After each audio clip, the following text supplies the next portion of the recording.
Aaron Nelson representing the medical team, Zion and his family, and we established a timeline for his return to play. Zion is returning from a foot surgery suffered at the beginning of the summer. No, the beginning of summer isn't exactly accurate, but earlier in the off-season prior to Summer League, he had a fractured right foot that was repaired surgically. His timeline should get him back on the court in time for regular season. That would be our hope and our view, and we're very optimistic about what that looks like. Unfortunately, I know that's going to be taken as a very big negative for all of you. It's really not for us because we were dealing with it all off-season. And we feel very confident about where things are and very happy with the improvements there. So as we start to head into this training camp, we're doing it with an unbelievable amount of optimism, and in large part it's because of what we experienced in Nashville. Coach Green and I were able to speak to a group of season ticket holders at one point while we were in Nashville and discuss what the team looks like. I've never seen a group of guys put more sweat on the floor than these guys did in Nashville. The diving for loose balls, the defensive intensity, et cetera, is different. It very much a carryover from what you saw from our group in Summer League. You know, they were undefeated not because we were outscoring people, but because we were guarding everybody. And every member of our team that was there in Nashville, and it was the vast majority of them, is sharing that ethos and that approach to the game. And that's really, really exciting to see, because we're going to go as far as we're able to take each other. We're going to go as far as our results actually dictate we do, not what people say about what we're capable of. And I think our guys are bought into that. And Coach has really instilled an overachieving attitude in our group. So with that, I'd be happy to take any questions you have.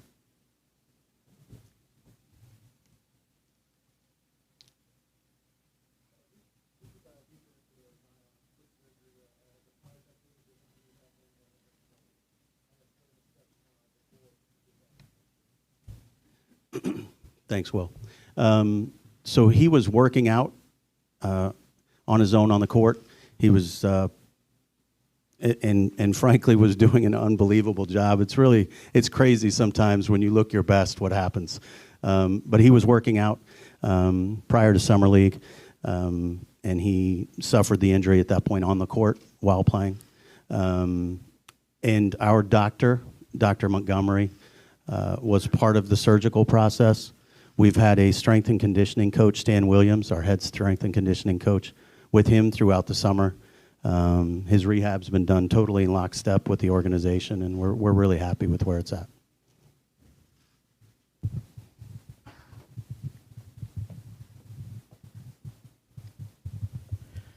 As you know, there's been a lot of reporting locally and nationally about Zion's relationship with you and the organization. Can you clarify, from your perspective, how is that relationship between you and the organization and him and his inner circle, and how has it evolved from the time you drafted him until now? So as I told you, we were all together yesterday. And I think it's safe to say that the noise around Zion has been greater and more deafening than almost any player I've ever been around. He's such a polarizing figure. People really enjoy hyperbole about him, in large part because his gifts are so profound. You almost don't know what to say. I think the one thing I've noticed in 28 years now in the NBA, the facts are always distorted to glorify the winners and to vilify the losers. Nothing's really ever what is written or said. People get credit they don't deserve when you win. When you win a championship, people get credit for things they don't deserve. And when you lose, everybody gets blamed that isn't really fair either. And the stories have to become more sensational. In the case of Zion, what I think is really interesting is the night of the lottery, I was together with Z and his family. And the story broke that he wanted to go back to Duke and he didn't want to be, you know it, you're laughing. He wanted to go back to Duke. He didn't want to be in New Orleans. Well, that was news to everybody in that room at that moment. So this kind of thing happens. Z and I spoke yesterday and actually enjoyed a pretty good laugh, both about the fact that our relationship's terrible, but the image of me trying to play piano for Zion was almost laughable because I don't actually play piano. So he took a great deal of joy in that thought. But look, it happens, and there's going to be negativity around us until we win. And I would say that about the time we start to be more successful, this is true league-wide and it's true in all the sports. About the time we're more successful, you're going to be able to hear about some ridiculous story about how close we are and how we sing Kumbaya. And when we lose, there's going to be way more stories about how ridiculous I am and that our relationship doesn't work. And that's just the nature of the business, and you can't worry about it. And we're certainly not going to waste any time wallowing in the past. I think this is really well positioned to move in a good way. And I would encourage you to talk to Z. They were very, very unhappy with the way the relationship was characterized, and I'm sure they'll speak to that.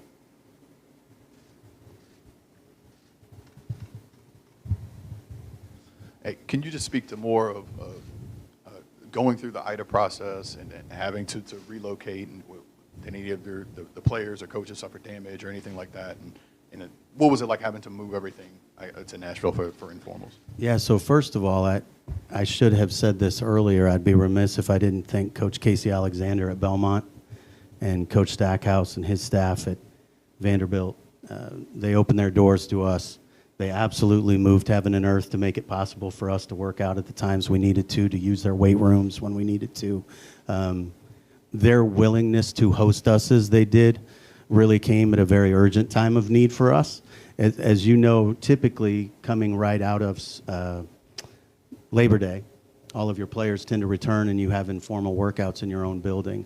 And it would have been a real setback for us in terms of building chemistry and camaraderie were we not able to do that. And I think many times, and again, I spoke to it already, the galvanizing power of adversity, those 2 weeks in Nashville are going to pay enormous dividends for us. The energy that was on that court, and again, I told you how happy I am. You guys are all here to get to see it. You're going to be on the practice court. You haven't been there in, 18 months? You're going to get to feel the energy of this group.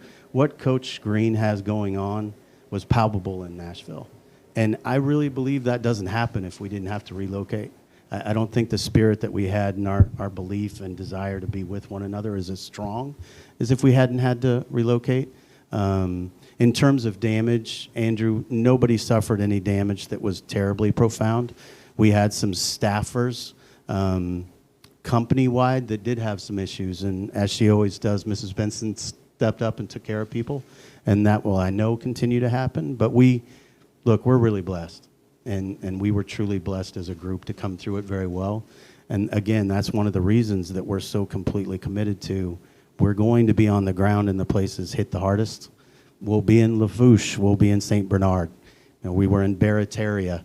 We're going to be there because it matters. Yeah, and I'm sorry to continue with the Zion hyperbole, but like you said, there's been a lot of change the past few years with him here. You talked about the discussions about, the personal relationship with you two guys. Just how have those discussions gone as far as his view on the direction of the franchise and where things are going towards the future? Well, again, this goes back to a lot of the questions that were asked. You make a coaching change. Did you talk to him? Did you get his input in that? Well, when you can watch how people react to a group of people, you kind of know what you need to know. Zion's been really, really direct about the things that he cared the most about.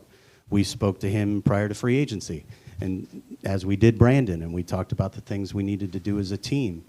When we left the previous season and we had our exit meetings, we talked very directly about what the team needed.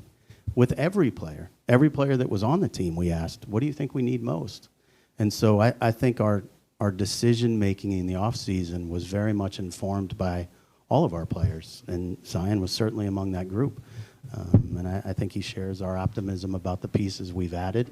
I think you'll notice that there's a theme with what we've done. These are guys that are going to lay it on the line on both sides of the court. These are guys that have a very real connection to one another. And I think Z would share that sentiment as well. Two questions, if I could. Will Zion's return resemble 2 years ago with the bursts and things like that? And then second, and I think I already kind of know the answer, is there more pressure this year, given you've had multiple head coaches and given that Zion is entering year 3 and given that you've had time to maybe develop the program a little bit? So I'll take those, I guess, in stages. I think the question is there more pressure now? no, there's no difference. Our job is to win, and it's always been to win. There was never a time where we said, hey, we're on easy street, we're going to fake it for 2 years until people care about whether or not we win. We've wanted to win from the beginning, and that takes time, and putting the right group of players together takes time. So no, there's no greater urgency or false timeline on this than there is anything else. What has always been true is that we're trying to find the right mix and the right fit, and we believe very, very strongly that we found that in Coach Green and his staff. Trajan Langdon, Swin, Bryson, our entire front office staff, we've gone well out of our way to identify the pieces that didn't fit on the court and off, and we feel very comfortable that we're moving in the right direction. But in terms of pressure, I don't think it's fair to say there's a difference in that. We've wanted to do this right and be correct from the very beginning, and to build a family-like atmosphere. I don't apologize for that. We're going to continue to do that. And when it starts to yield the kind of results we want, everyone's going to act like we were genius for doing so, and it's just the nature of the beast. Griff, just going back to Zion's injury, is there any more details you could give on the type of injury or what bone it was in the foot that he broke? And so it's his right foot. It's his 5th metacarpal. And I know you said you expect him to be back for the regular season. Do you expect him to be able to play in preseason? Or is that going to be kind of judged Based by on our how timeline yesterday, I wouldn't say that that's terribly likely. We're going to just treat the entire preseason like training camp for the whole team. He'll be no different in that way. But I would anticipate we're ramping up throughout preseason. There was a disturbing incident in the offseason involving Jaxson Hayes. Can you give us any update on that? Have you spoken at length to him about that? Obviously, his feelings about what happened and what the police's feelings about what happened are completely different. Can you shed any light on that? Yes and no. So I can shed light on the fact that we've spoken. We've spoken about the impact it's had on Jaxson. I think the totality of what took place has been very positive for him. It's given him a level of focus that he's actually grateful for. He views the situation as a blessing, and I believe when you ask him that, he'll tell you the same thing.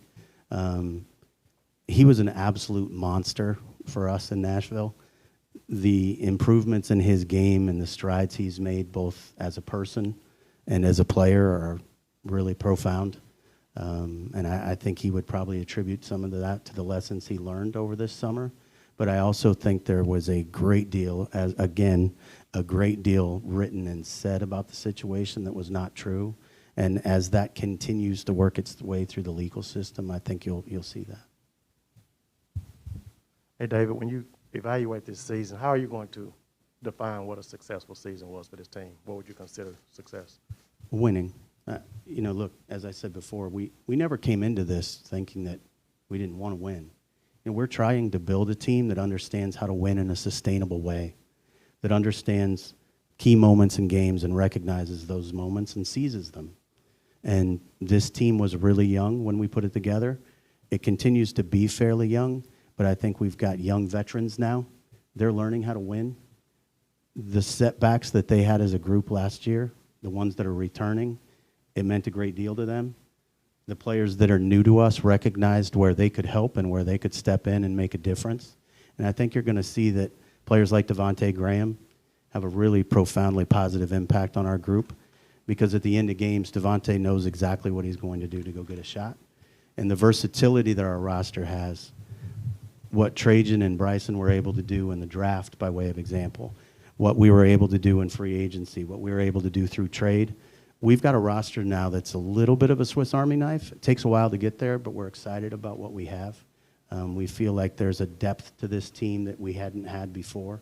So I would tell you that certainly from a character perspective, this is the best group we've had. And I think we're pretty optimistic that we should be able to compete at a pretty high level. But most importantly, we can do so from a template where we can continue to build in a sustainable way. And I know people get tired of hearing that.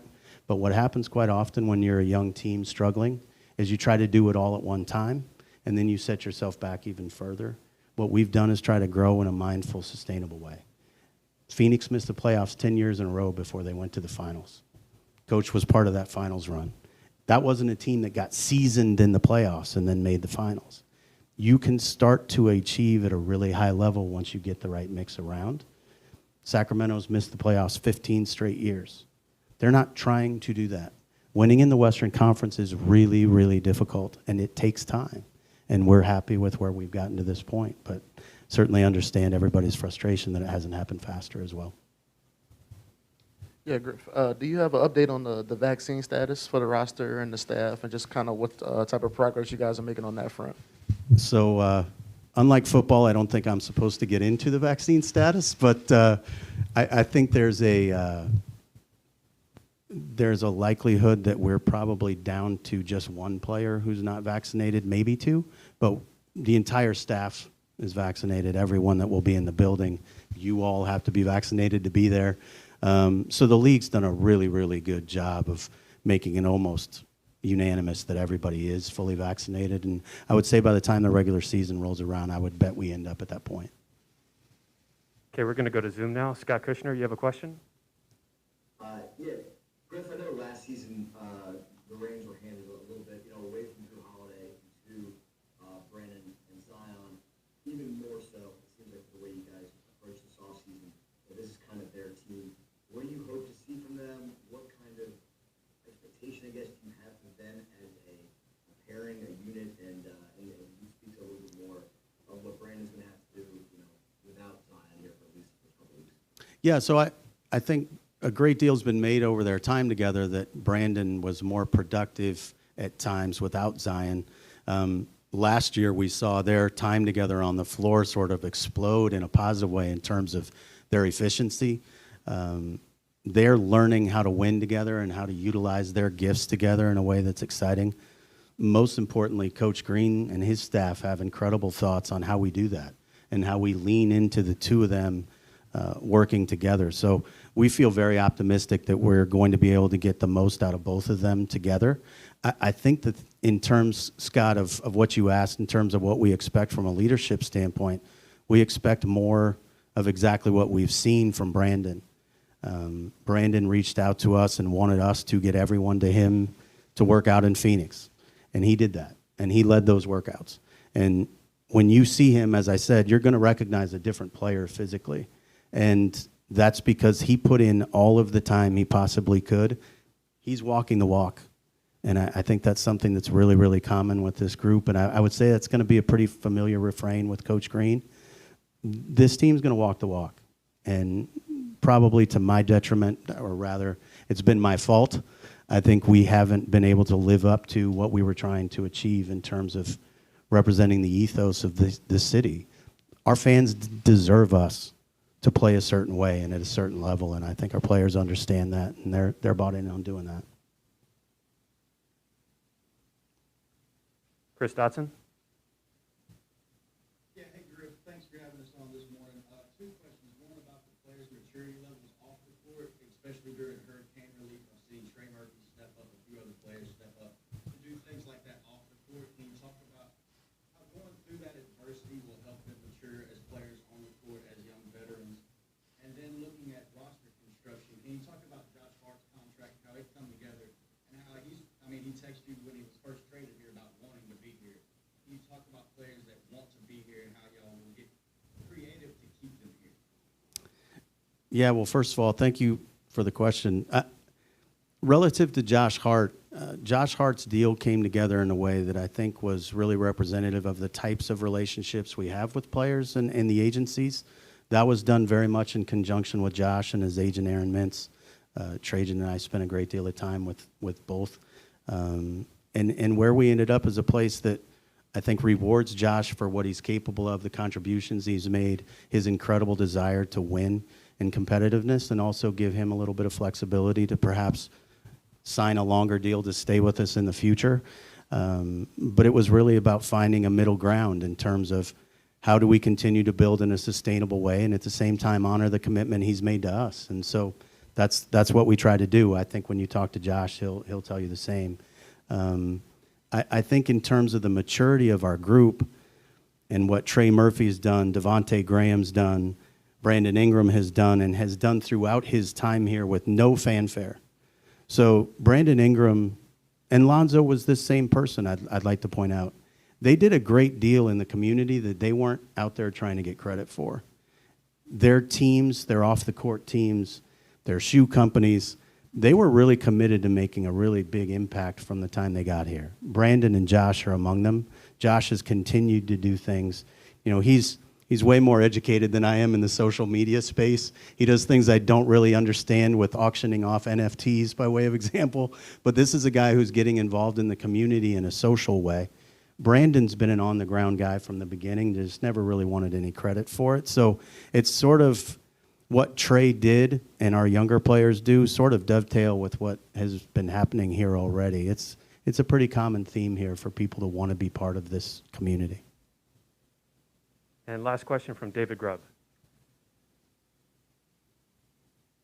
Griff, if you could just help us understand why there's been this questions of your credibility as far as how it goes in the way you have dealt with the coaching staff, with the media, and answers about the team and its construction. How do you deal with the fact that fans, media, there's a lot of folks who just question your credibility at this point? Yeah, David, I appreciate the question. As I said before, and we're not going to wallow a lot in the negativity, but I would tell you that, again, I don't think anybody in our building questions the direction we're trying to take this team in, and everybody's committed to doing that. And I think we certainly have underachieved in terms of our results, and at the same time, I think we may have overachieved in terms of the character we've assembled with this group. And, you know, I have a very long, career in this business that you can look at, and we've had a great deal of success every step along the way. And I don't see there's any reason for anybody to believe that's going to change. And at the same time, it's not going to matter. If all of the articles that were written said that I was basically the second coming of Red Auerbach and we lost, it's irrelevant. So I don't really care what the narrative is. I care what our results are. And David, I appreciate what you're asking, and at the same time, I would tell you it's pretty irrelevant. You're gonna experience criticism in the business, and until we win, I'm gonna continue to receive that, and that's just how it goes. That's the nature of the business. Thank you, guys.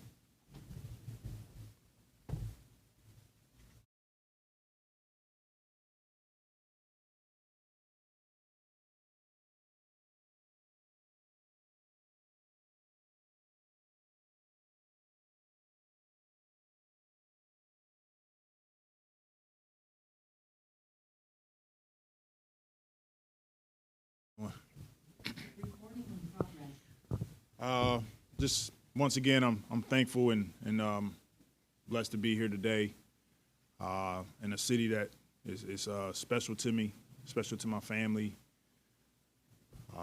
Recovering from hurricane is before us, so it's always, you know, in the back of our minds. Even though we're looking forward to starting the season, you know, just the folks that have been affected, and so, you know, we're looking forward to that opportunity of continue to invest in our community here, and along the way, excited about playing some basketball soon. So, looking forward to it.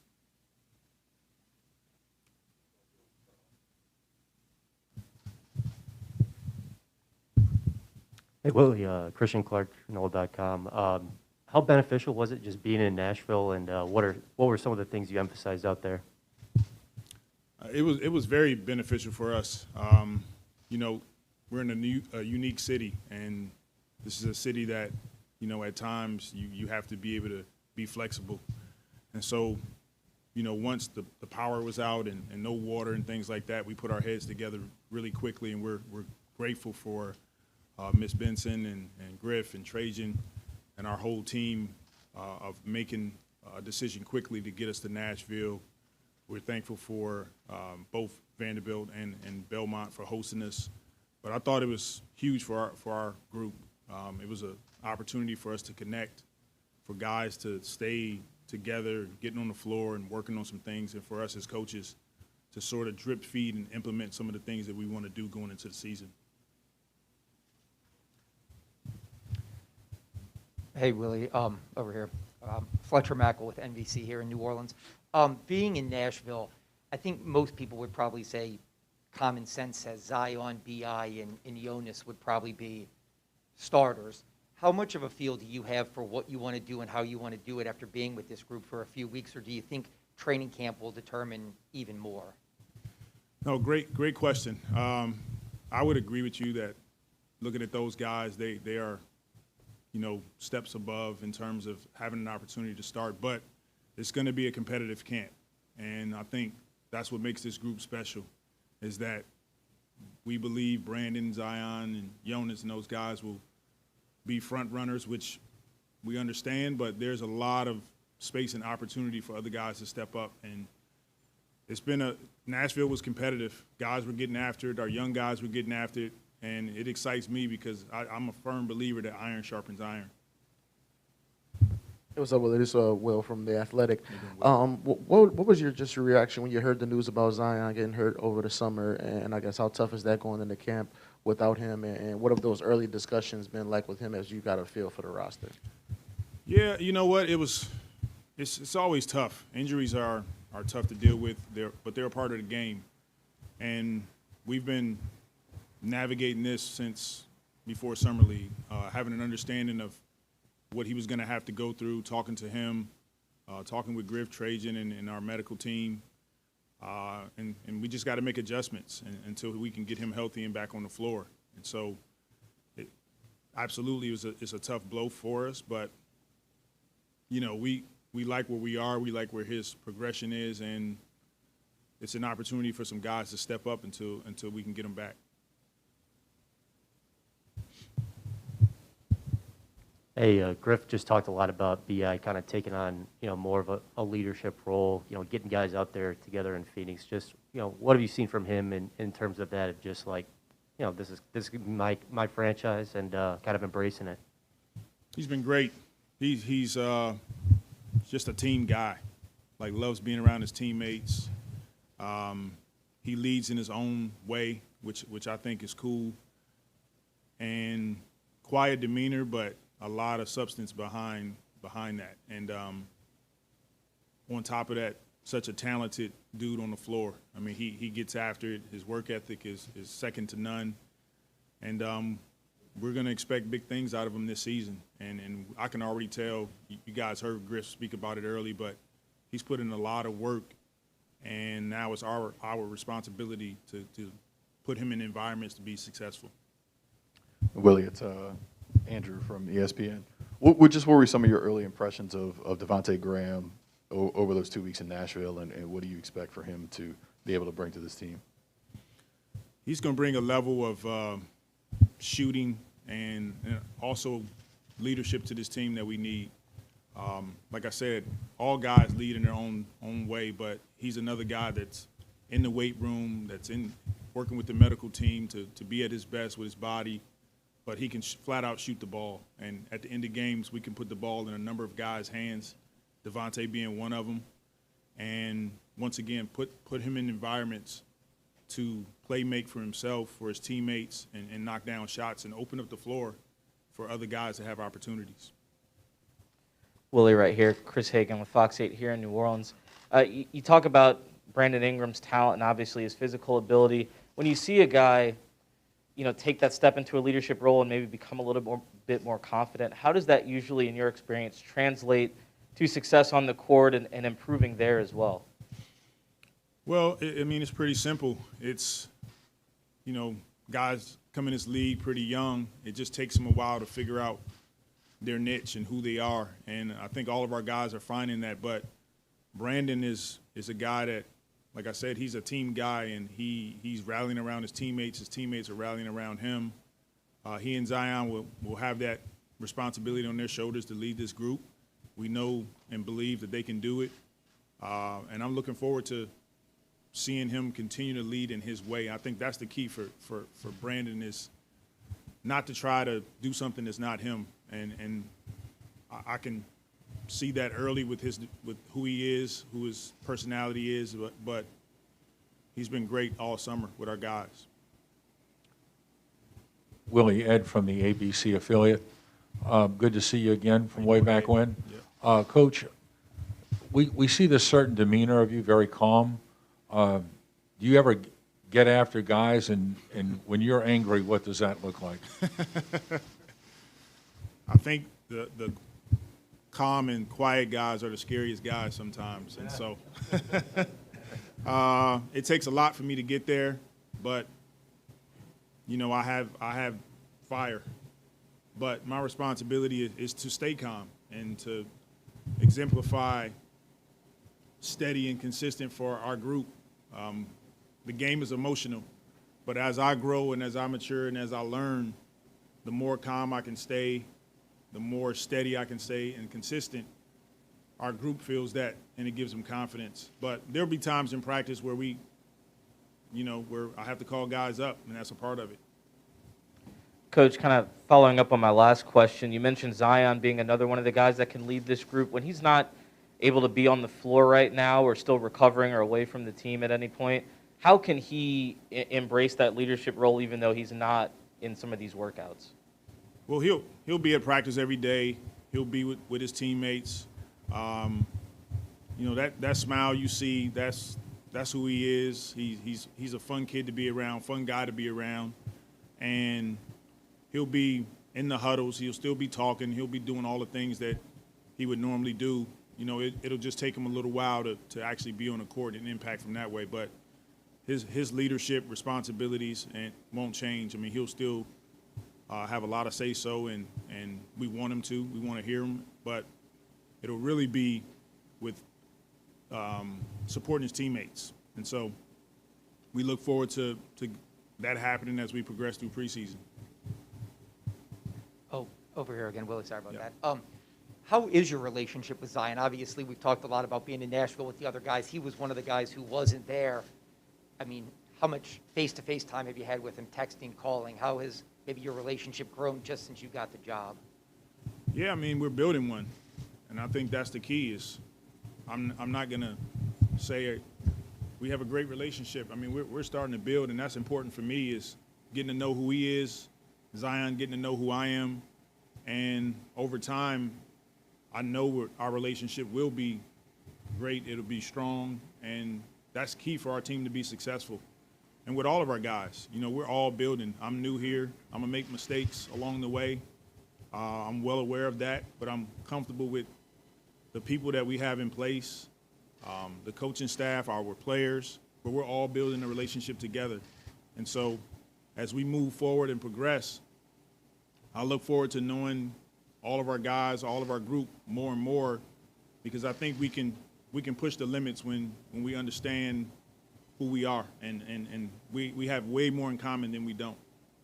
Willie, I know you talked just a little bit about it, but can you maybe go into a little bit more detail of just what exactly Zion will be able to do when you guys start training camp this week, and what are his exact limitations, and how much do you expect him to be able to do this week? It's a progression for him. Right now, Hydra works and doing a lot of pool workouts and treadmill work in the pool. He will get on the floor at some point, but it's a progression, and we don't want to rush this. And so I don't want to throw something out there that's not, and you guys hold me to it. So the timeline is that we're hopeful that he can start the season, and so until then, it's just a progression with him and the medical team. Yeah, hey, Coach. Do you like what they did with Zion offensively last year, running the offense through him? And then a second question, do you feel like you have the pieces in-house now to be a good defensive team? So to answer your first question, yes. I think putting the ball in Zion's hands is an added weapon for our group. There'll be times where we do that. There'll be some times where the ball is in other guys' hands to make plays. So I think the beauty in it is, to your point, we have a group that can play at a high level defensively. And then offensively, we've added guys that we can put the ball in a number of guys' hands, which should be a problem for anybody guarding us. We'll see Zion with the ball, Brandon, we'll see Devonte. Looking forward to seeing Nickeil continue to take another step. And so we're all excited about that opportunity. Yeah, and Griffin mentioned when he talked just now about how long it was for Phoenix not getting to the playoffs before that finals run last year. and there was a lot of noise around Devin Booker and what his future may look like before that. And now Zion's dealing with that to a different degree, I guess. What are your feelings in general about young players having to deal with all of that noise and having to navigate through that as they kind of figuring themselves out? You know, it's a part of life. I mean, everybody in this room is dealing with something, right? We all trying to navigate some parts of life, whether it's noise, family, whatever it is. And so, you know, that's where we all come in. Griff, Trajan, myself, guys that have done it, coaching staff. We're here to help in that way, help them navigate the difficult circumstances that sometimes the NBA can bring. But these guys are here for a reason. They know how to handle a lot of this stuff. They know how to be balanced. And, you know, it's the reason that they have this platform to be able to play the game at a high level and be balanced in doing it. Hey, Willie, up front, I know it's two different teams, but do you see any similar characteristics in this team and Phoenix as far as just the makeup, the mental makeup of the team? Yeah, I do. We got a lot of tough guys that are hungry to make the next step. When I got to Phoenix, that's what I saw immediately, and that's what I see here in New Orleans. And along with that, our city, this city is, and our fans are hungry for it too. It's going to take a lot of work to get there, as Griff alluded to, but I believe we can. It's one of the reasons that I wanted to go to Phoenix and take that challenge, you know, as an assistant, is to learn what that looks like. And so now having some of that experience, I see similarities in our group. So it excites me. I'm looking forward to getting on the floor with the guys tomorrow, and I know everybody is, and really trying to make the next step here in New Orleans. What were your early impressions of Nickeil? I know he was at Summer League. Obviously, he wasn't playing, but he was there and doing some workouts. But what have kind of been your early impressions of him so far? Just love him. I mean, he loves being in the gym. He's at everything, no matter what you have, bowling, ping pong. Like, he's a fun kid to be around, and can just flat out score the ball. And so I'm excited to get him in the fold, put him in situations for him to be successful. I think he's ready to make another step this season. So, like I said, it's going to be a lot of work for us, but just a good dude, good kid, love him. I know Griff said stop calling them kids, but it's hard to as you get older. Yeah, right here in the middle. Yeah. Just could you give us your kind of specific view on the three main line guys, Jonas, Zion, and Ingram, how their traits and skill sets complement one another, and what you kind of envision those guys being together, what you kind of envision as the advantage that'll give you? Yeah, great question. I'll start with Jonas. I think he brings a different dynamic than we had last season. You know, he has the capability of still setting screens, posting up, but he can shoot the ball from three as well. And so we'll need him to space the floor at times. But more importantly, it's just his grit and his toughness that he brings to the team. He's another guy that has a lot to prove, wants to prove. And so, you go to Zion. You guys have seen him for the last couple of years. The ball in his hands, just dominant athlete, can run the floor, can score in multiple ways. I think the growth for him is he's going to get fouled, so just going to the free throw line and being confident about that. And then Brandon, we look forward to him once again playing in multiple positions, having the ball in his hands, probably getting some post-up action for him, but just putting the guys in environments where we want to make it tough on defenses to guard us. And so those three guys will be key in what we do. I think we have some questions via Zoom.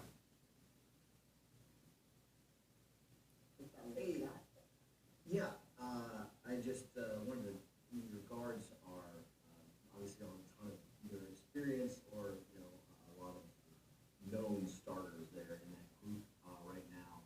What are you kind of looking for in these next couple of weeks to see from your guard rotation, and what is kind of going to define, who those guys are? Well, I do think we have some experience. We brought in Garrett Temple. 12, 13 years in the NBA.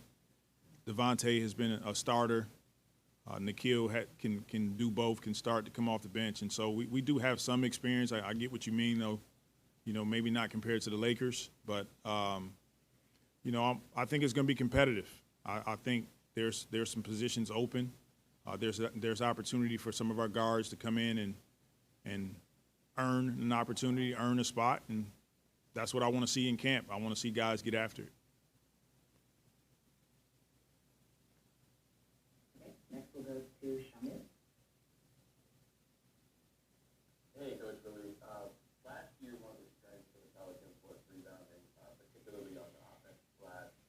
Jonas obviously provided a lot there, but sometimes the trade-off comes up in terms of transition defense.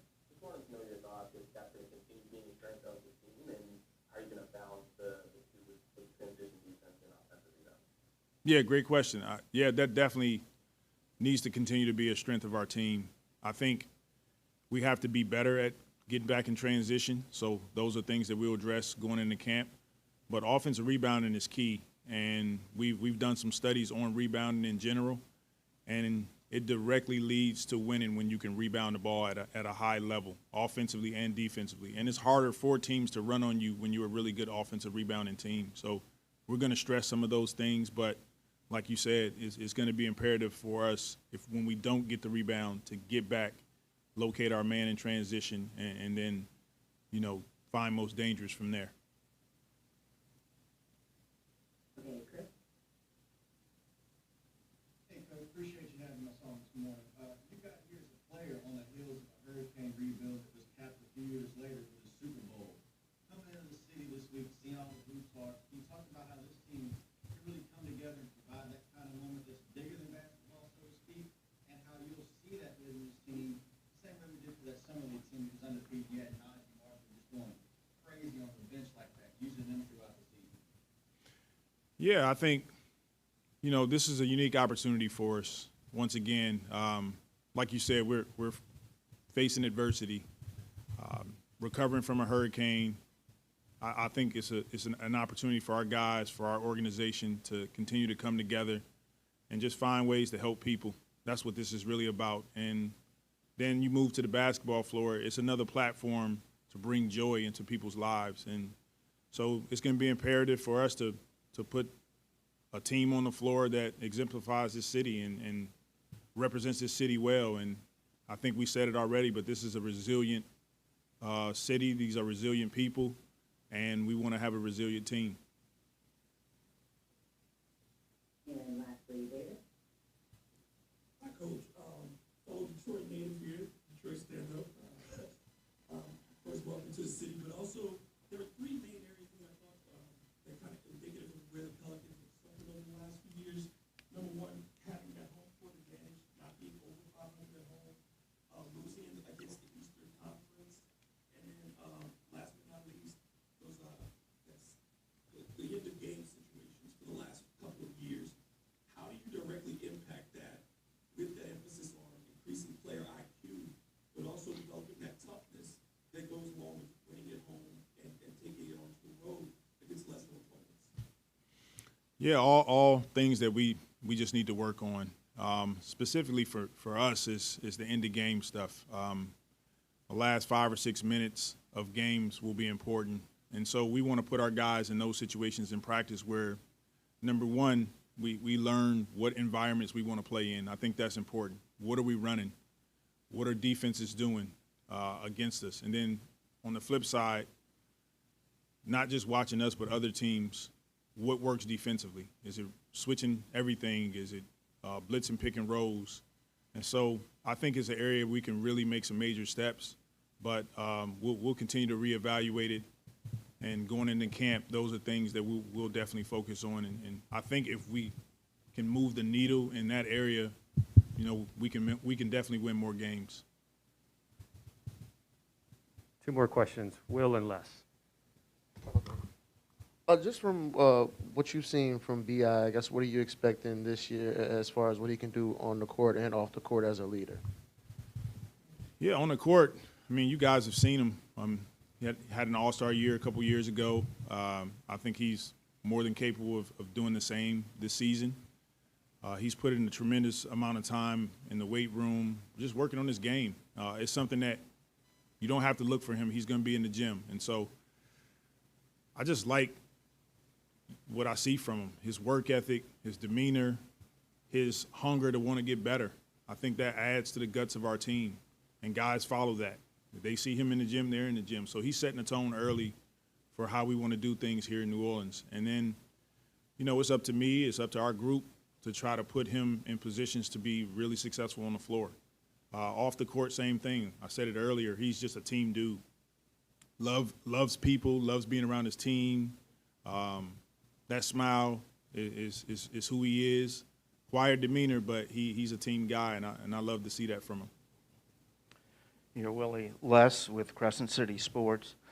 Getting back to utilizing Zion on offense, he's such a distinctive talent. Can you talk to how you balance wanting to be creative to take advantage of his unusual skill sets and yet keeping a narrow focus so you don't try and do too much with him? No, great. That's great. Great question. I think with that, you just try to be really simple. What works, you stick with it. If it's not working, you can't be hesitant to make adjustments and get rid of it. And so with Zion, that's how we'll look at things. We'll look at what situations work really well for him and try to continue to put him in those environments. Teams will make adjustments, and we'll make adjustments as a staff to try to have a couple different ways in which we can get him the ball offensively. All right, that'll do it. Thank you, Coach. We'll Thank have you, players guys. coming through in about 5 minutes.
What's up, Z? This is Will from The Athletic.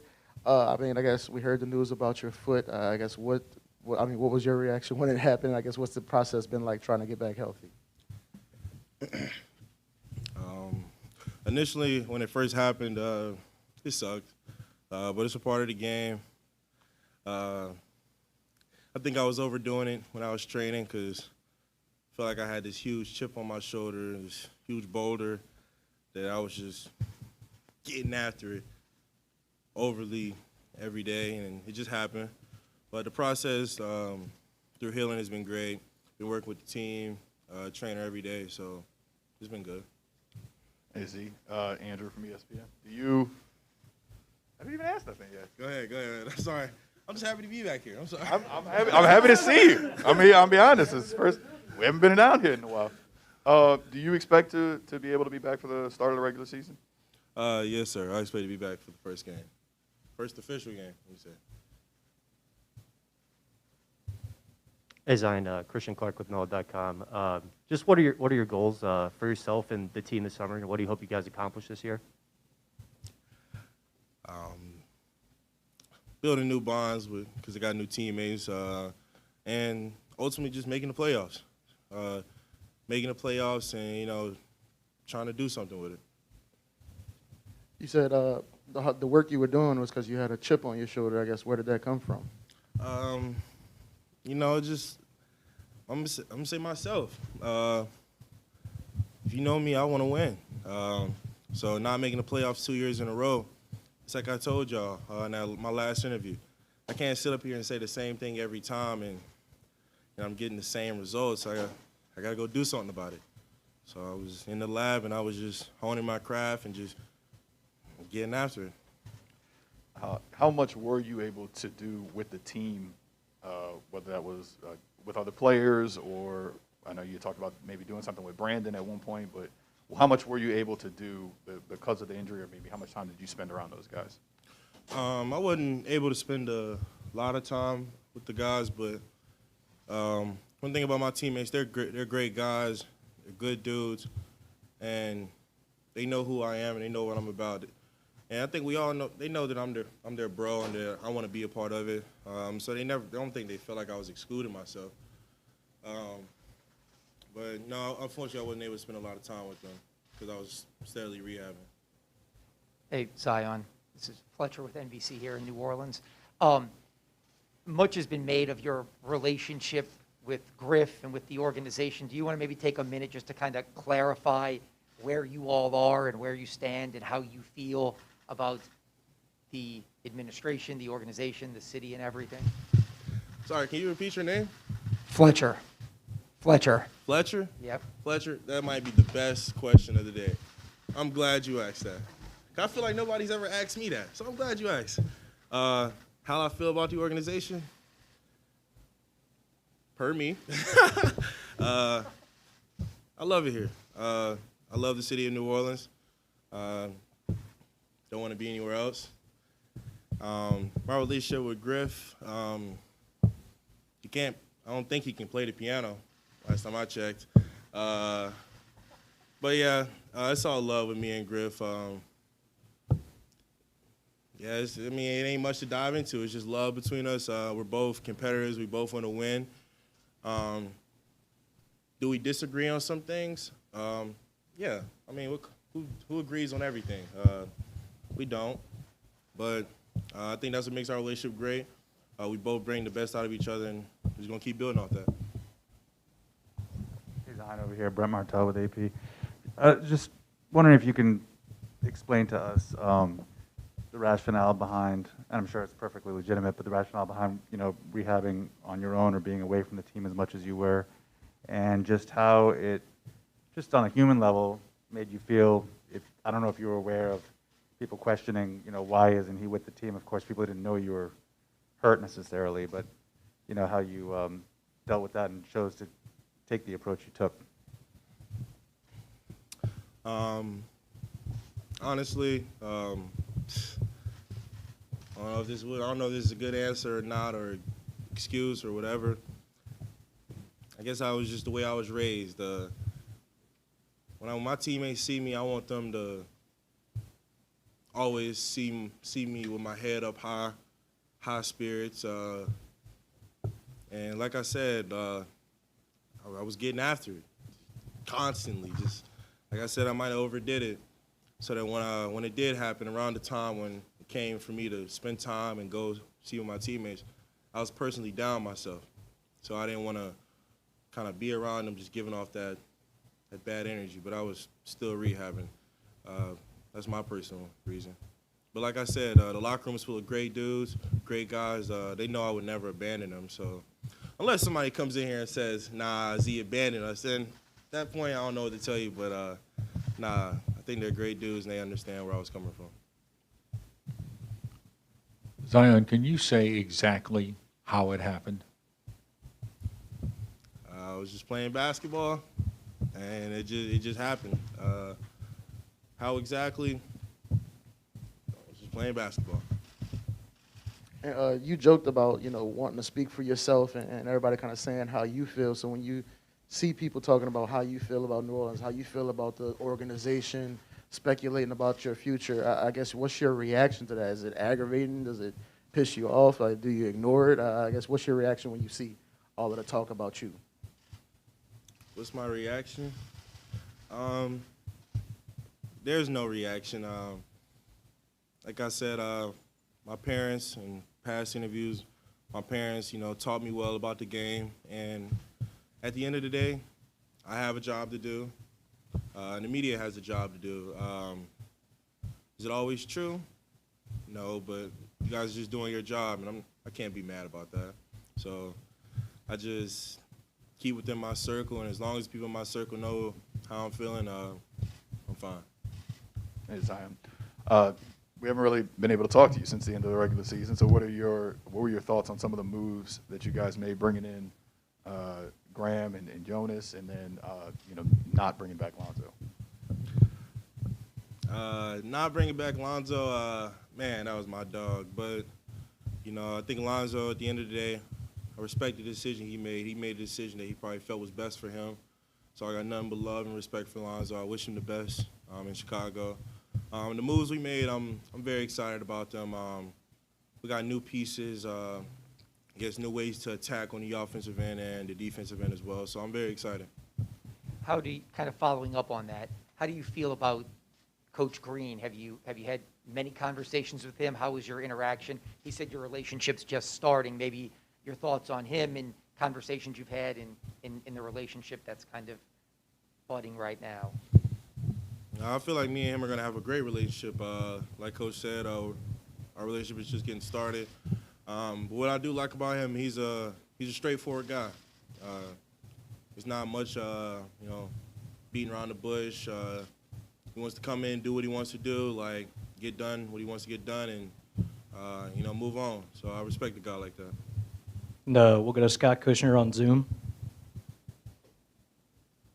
Hey, Zion, what's your, have you been able to talk much to Brandon this offseason? I know you guys are, the sort of the foundation of this franchise. We talked about it a lot last year. What's your relationship kind of been like him this offseason, and what are you sort of expecting from, you and him together for a third year? I'm excited about me and Brandon playing together for a third year, and our relationship is great. We talk. Now, we talk every day? No. But now our relationship is great. I think we're both excited to play with each other, and we're just ready for the season to start. Simple as that. Can I ask one more question, kind of a moment of levity, if that's okay? Did Griff play the piano, and if so, what song? He can't play the piano, and nah, he didn't play the piano. I think he only had like a little keyboard with him that he brought to the bubble to try to learn how to play, maybe. But outside that, no, he didn't play no piano for me. Come on now, guys. I'm not letting a grown man come to my hotel room and play a piano for me.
What's up? What's up?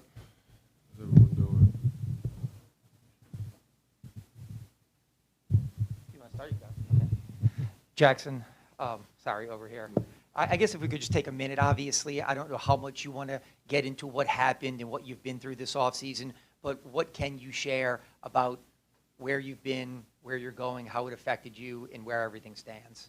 All I'm gonna really say on that is I've just been working a lot this summer, and I'm gonna stay off of all the other topics. Really, I'm just focused on this year. I'm gonna have a great year with Coach Green, with the new team, and I'm really just excited for my year 3.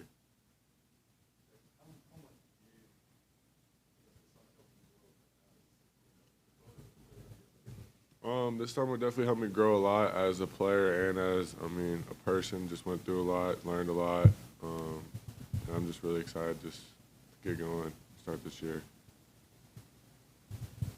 As far as on the court stuff, we saw at the very end of the season last year, you're shooting the ball a little bit.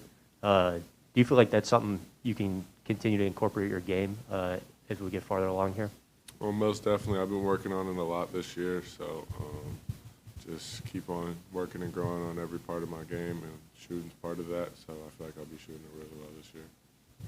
We heard a lot about how it was going in Nashville. Can you kind of just talk to how it was for you guys during informals, and then how comfortable you felt out there?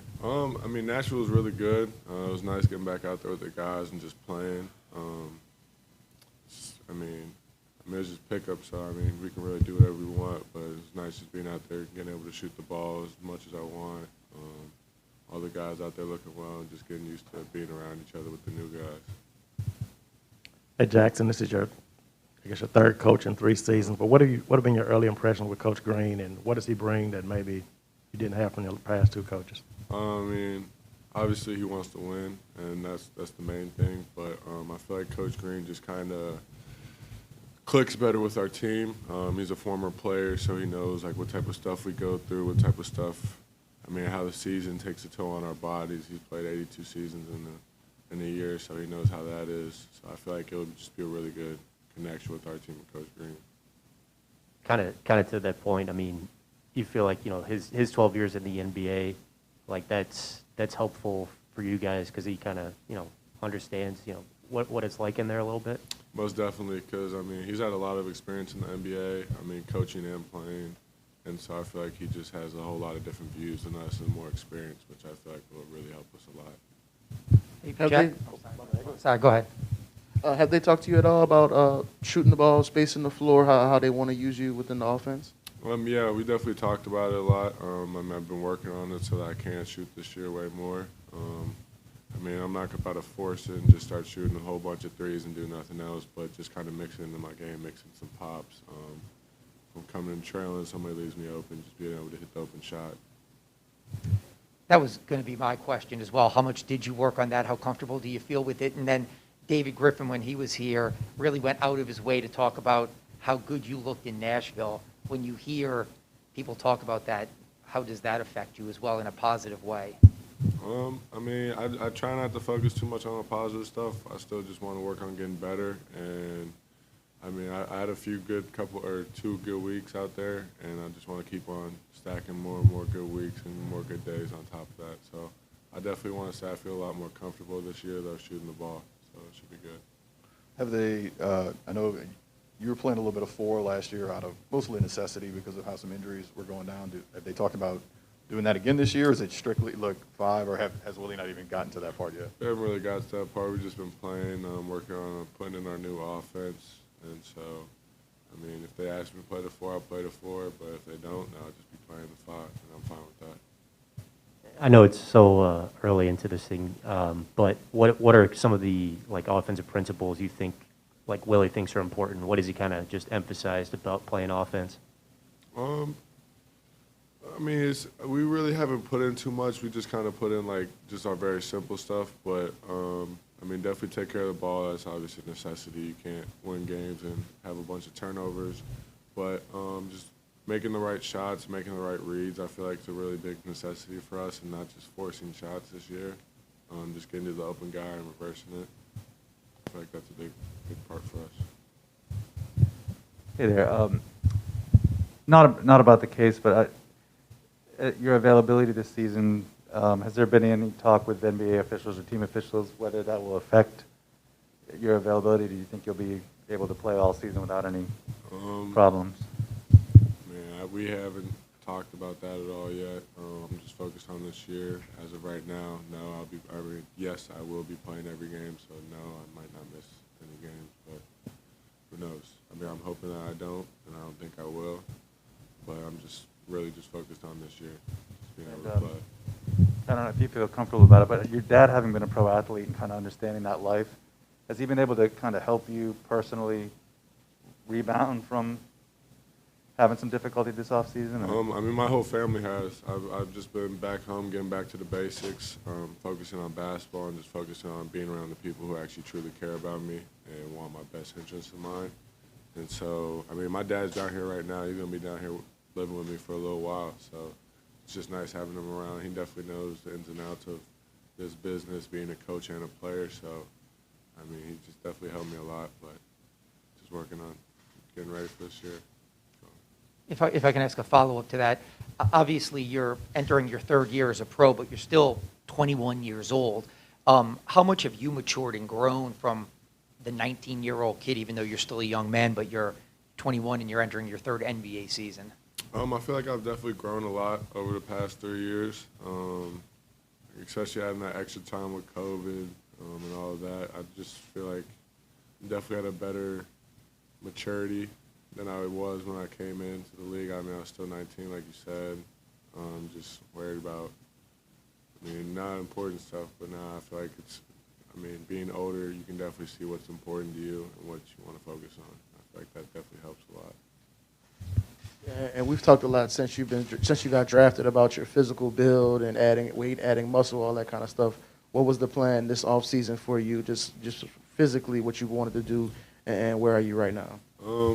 My plan for the offseason was just to gain a little bit more weight, not too much. I don't want to get too heavy. I'm about like 235 right now, which is perfect weight for me, and just working on getting stronger because, I feel like in the NBA, you can put on a lot of weight, but it's really just more important on how strong you get and how you put on the right amount of weight. And I don't want to put on a lot of weight and then get slow, lose my balance. So, I feel like I've been perfect with my weight. I've been lifting a lot and just focus on getting big and just keeping my weight. I know in today's basketball, they say it's like positionless basketball. Do you look at yourself as, I'm a center who can do a lot of things, I'm a 4, I'm a 5? How do you look at yourself? Could you play maybe like with Jonas? Do you think, where do you fit and what do you do? Do you look at yourself in a certain way, or do you think it's just kind of positionless? The game today is really pretty much positionless, but you obviously got guys who are centers and stuff like that. But I just look at myself as a basketball player. I want to go out and make the best play I can. If they want me to play the 1, I'll play the 1. It probably won't happen, but if they want me to play the 5, 4, just go in and do my job, and that's all that's really important to me. Hey, Jaxson, you've been around BI. Just how much have you seen him grow as a leader on this team over these past 3 seasons or 3 years? A lot. B, he's obviously more of a quiet dude, but you definitely can see that he's stepping up more in that role as being the leader. He's getting more vocal, which I feel like is really good for our team. So yeah, it's really fun to watch.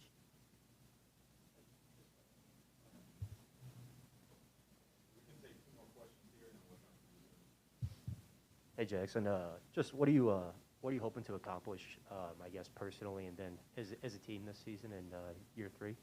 Personally and as a team, I feel like we all want to make the playoffs. I have not made the playoffs yet in my 3 years, so that's the main priority for me. And then once getting to the playoffs, just playing well in there and having a good year.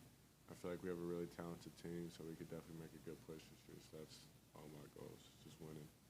I know we talked about Nashville, but Griff said that he felt like the offseason really started when Brandon got a bunch of you guys to go to Phoenix for some workouts. What was that like, and just about Brandon's leadership style? I feel like that was just really good for us. There was like 8 of us who went out there, and we just had a good week, just working out a lot, kind of like Nashville, just getting out there, working out, playing, just getting used to being around everyone on the team. And I feel like that definitely helps a lot.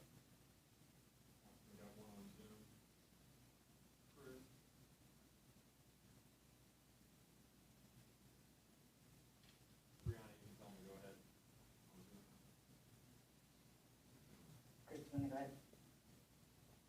Yeah, sorry. Hey, Jaxson, thanks. I wanted to get you a question about your comfort level with the long tenure teammates, the guys you were drafted with. I mean, you've been with them longer than your college teammates, and how they've helped you with your off-season work, both on and off the court, to help you expand your game and to get through all the other difficulties in life.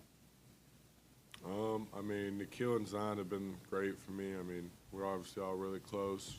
We're the Rooks. I mean, we have our own little, like, group chat. We be texting all the time and just checking up on each other. But, I mean, it's just nice seeing how they've grown this summer and how I've grown. And, I mean, I feel like it'll be a really good year for all three of us. Appreciate it, y'all. Y'all have a good one.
Hey man, I'm Christian Clark with NOLA.com. I guess when you found out about the trade, where were you, and just kind of how did you process the news? Can you just tell us what you can about that? Well, I was home. It was kind of late. I received a call and got the news that I'm traded. So, it wasn't my first time. Kind of expected that. So, first thing I started Googling about New Orleans, what's the city, what's going on, the restaurants, everything, team, I knew the team. I played against New Orleans, against Pelicans many times, so I knew how the team looks, but, I was trying to get to know about the city. Hey, Andrew Lopez from ESPN. What are your initial thoughts about joining this front court with Zion and Brandon Ingram, and how do you think you fit with those guys? We have great group of guys. Everybody wants to win. Everybody humble and working hard. Now we got to see how we're gonna click on the court. First couple days gonna show. We got a lot of work to do. If we want to be successful, we can be successful, and we just gotta, put the heads down and work hard to be successful. End of the year, go further and further. Yeah, Will Guillory with The Athletic. If you look at the numbers, last year was probably your best season in the NBA. I guess what kind of clicked for you in Memphis last year, and how do you hope to kind of carry that over in New Orleans? We played hard. We played hard every game. we did some good things. You know, that was the past. Now, you know, I'm looking forward to join this team and be even more successful. You know, do even more things on the court. You know, we have great coaching staff, which is going to help me grow even more and be successful even more. But this is not individual sport. It's a team sport. So we gotta win as a team. We gotta learn how to win as a team. So which we're gonna do. My name is Fletcher. I work at NBC TV.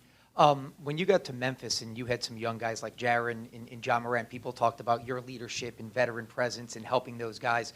Do you embrace a role like that here? Even though these guys have been in the league a couple of years, they're still 21 years old. Do you kind of like the veteran presence leadership role? And I do have a follow-up after that. Yeah.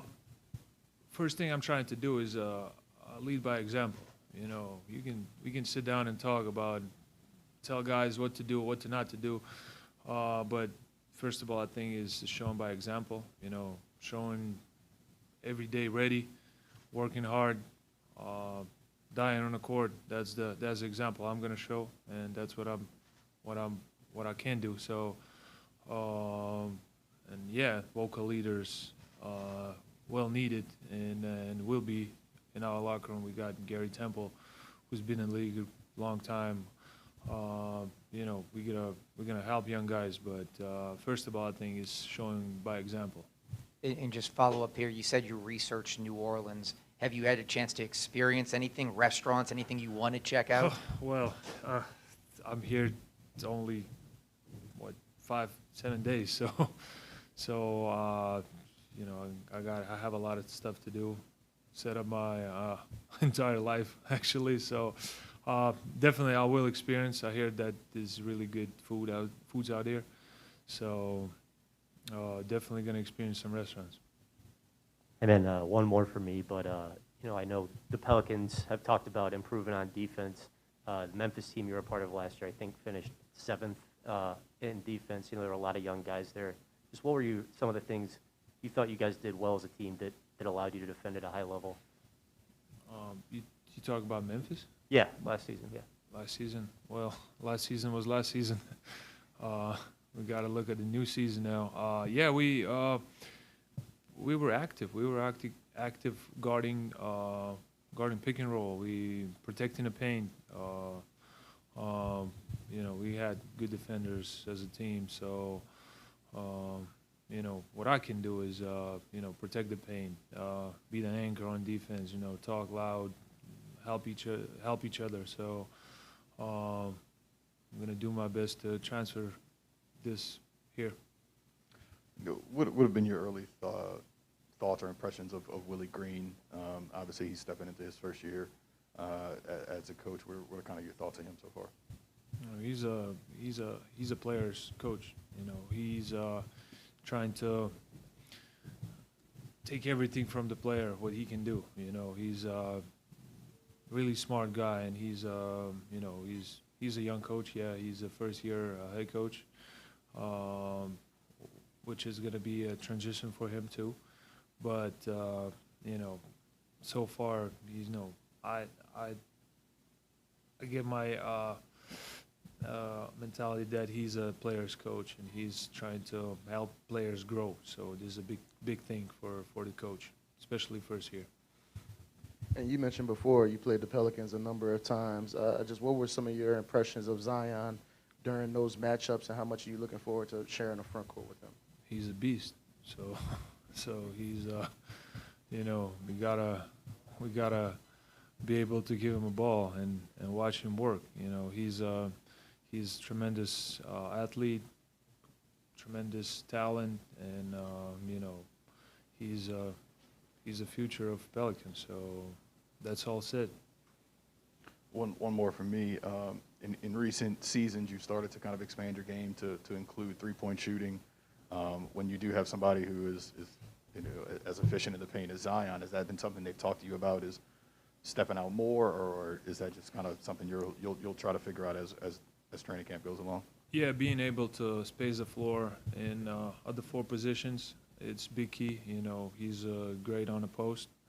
he can go to work against any player. So being able to space the floor when double team comes, I think is a big key, especially with him on the court. So yeah, you know, I gotta even improve more shooting threes. Thank you, guys.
You want to lead us off, please? Hey, Brent, nice to see you again, actually. Good to see you, brother. What was the summer like for you? Griff kind of told us that he says the offseason really started when you got people together in Phoenix. What was kind of your mindset going into to this offseason? My mindset was to decompress from the season. Get some rest, relax a little bit, be away. And course, stay in contact with my teammates, see how they feel about the summer, see how they feel about the next upcoming season. Hey, Brandon.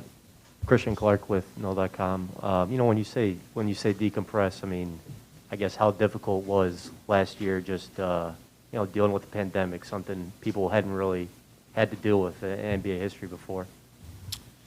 It was tough. I mean, just to be early for COVID testing and all the stuff that we had to do outside of it. It was tough to be there really, really good mentally. So that was time for me to be away and not have to go and do COVID tests every morning and do what I wanted to do.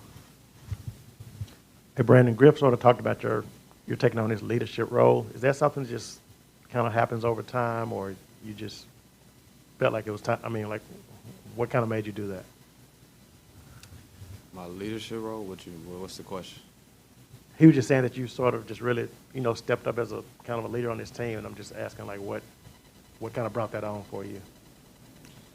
Well, I think just a game of basketball. I don't think it's nothing extra that I did. I think me just wanting to be around my teammates, me just trying to get the best out of this thing. We want to win ultimately, and I think to win we have to know each other on the offense and defensive end and be ready for whatever comes. Some of us have been together 2 years, some of us have been together for one. So it was important for us to build and continue to build throughout the summer and be prepared for what's about to go on right now. And kind of connected to that, how did the process come along of you gathering everybody and telling them to come work out with you or come work out in the same city with you? And guess what were your takeaways from that? Some of the new faces on the team. Well, Trajan and Griff helped out a lot by figuring out wherever the guys were. It was a bunch of the young guys. Even Bledsoe came out.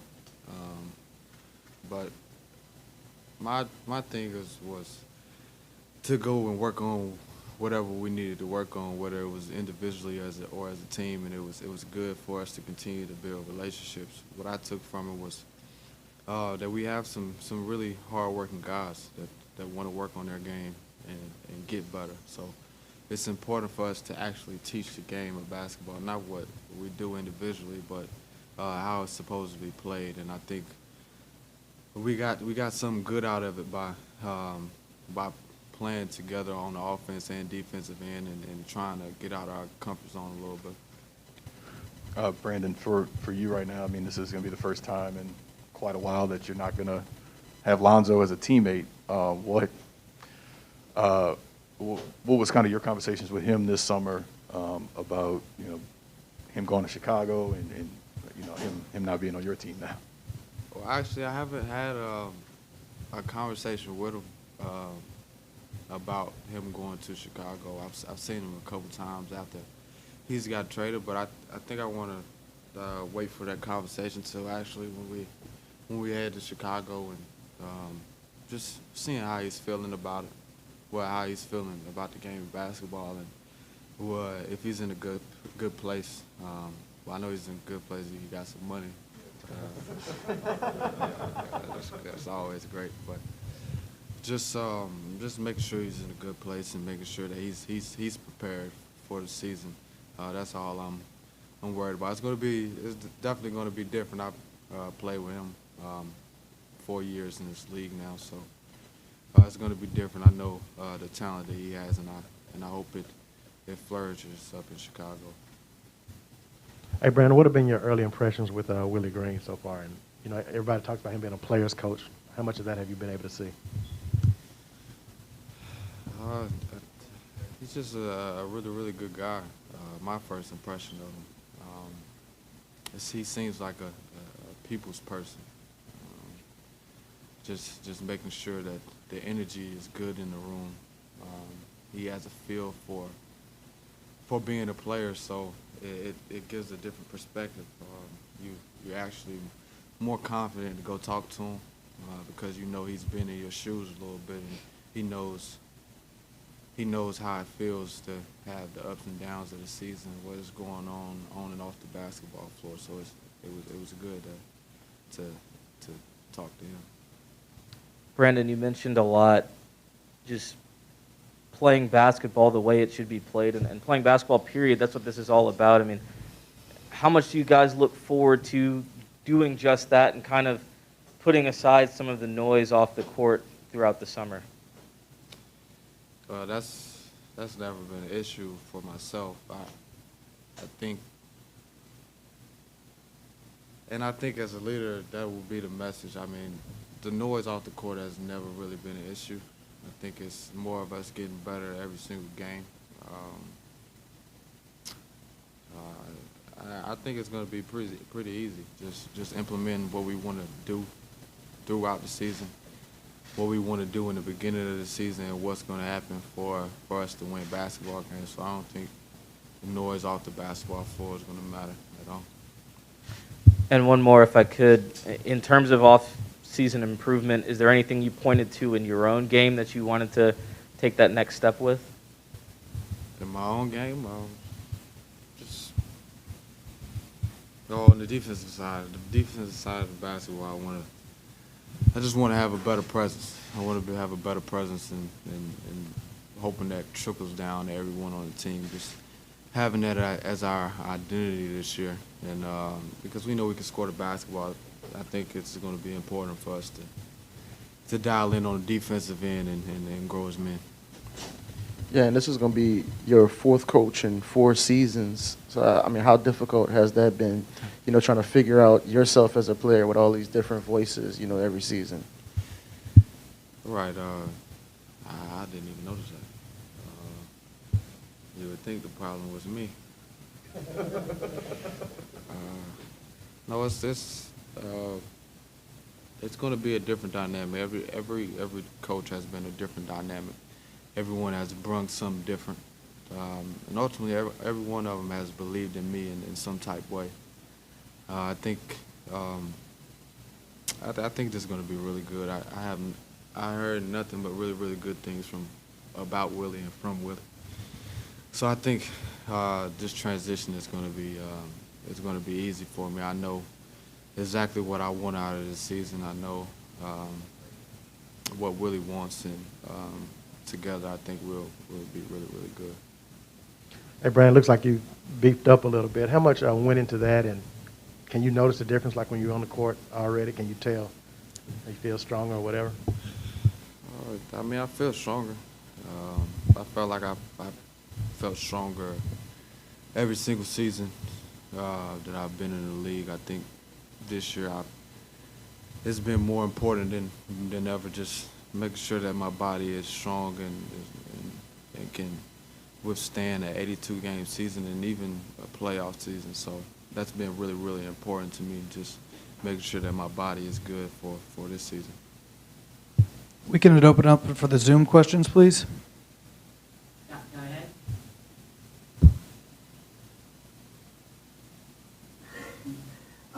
Brandon, what's your relationship like right now with Zion? I know last year was a year where you guys were kind of supposed to take that step forward together. Not everything went the way that I guess you guys anticipated. What has your communication been like this offseason, and how much, what do you guys have to do differently, I guess, together to kind of push this thing forward? Well, we've maybe talked 2 or 3 times this summer. Our communication is really good, especially when we're in the same setting. I think we're kind of the same people when we go off. We really don't like to be bothered. We go in our little holes, and we just like to work. We just like to work on the stuff that we need to work on. But our relationship will be really good this year. Of course, we know that we can do some things on the floor that a lot of guys can't do on the basketball floor, and it's going to be important for us to come in and show our talent and our effort every single day on the offense and defensive end.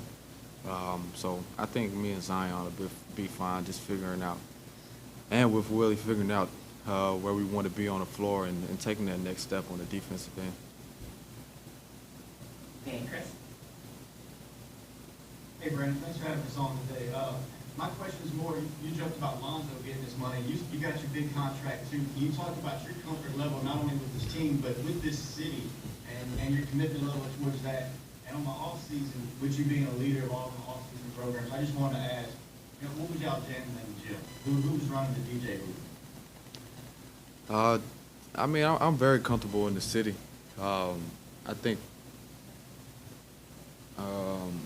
me getting the money is motivating me to get even more throughout these next 5 years, just showing the player that who the Pelicans believe I am and who I believe I can be. I think it's who controls the DJ. Lonzo actually controls the DJ in the locker room, but I guess I don't know. I see Nickeil dancing all the time, so Nickeil might control the DJ until it get real bad. I like listening to lyrics and songs, so I don't know. All right, we'll take one more question from Brett, and then we'll be finished here. Over here, Brandon. Hey, with Zion choosing to kind of rehab on his own and be away from the team, I guess there could have been a little risk that it could have been perceived as him maybe not being as invested in you guys going into this offseason as you would have liked. But, that's also could be way, way off. I mean, how did you kind of view that whole separation? Him being away. It's kind of different for rookies to be away. Well, a guy that was just a rookie to be away. But whatever, he's a very important piece to what we're doing with the Pelicans. Whatever he needs, whatever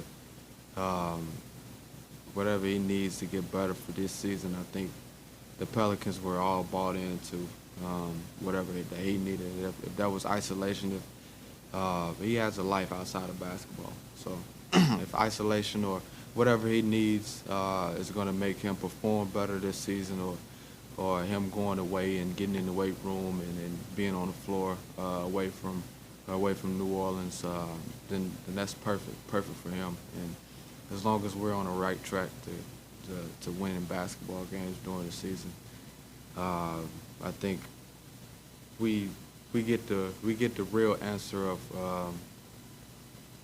how everything went. I don't think it matters of how it's perceived or anything. It's him just going back and putting in the work, and if you put in the work, then we have a great season.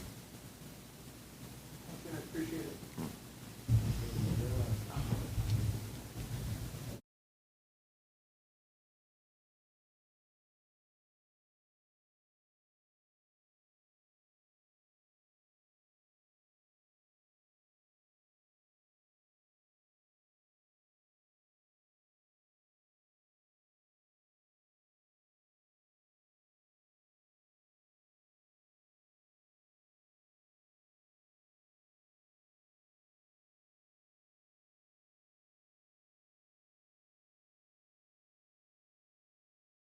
We got it for her. How we doing? CVS, I think. I'll start. What was your summer like? I saw you working out, big guard, all that kind of stuff. What was your summer workouts like? This summer it's been a lot of focus just on trying to become a more all-around player, but owning on the things that I didn't really do well when I was getting a lot of minutes and trying to be better at decision making.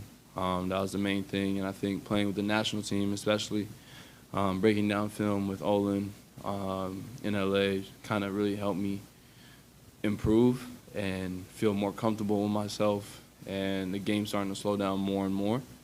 When you go across those waters and you play like European teams, and it gets real difficult, and you gotta kind of think the game, and that's what they do well. And every European player who comes really thinks the game well, and so I learned to cherish that, and each possession mattered, and taking care of the ball and stuff like that. So it was a big summer in terms of just change, growing, and I'm excited.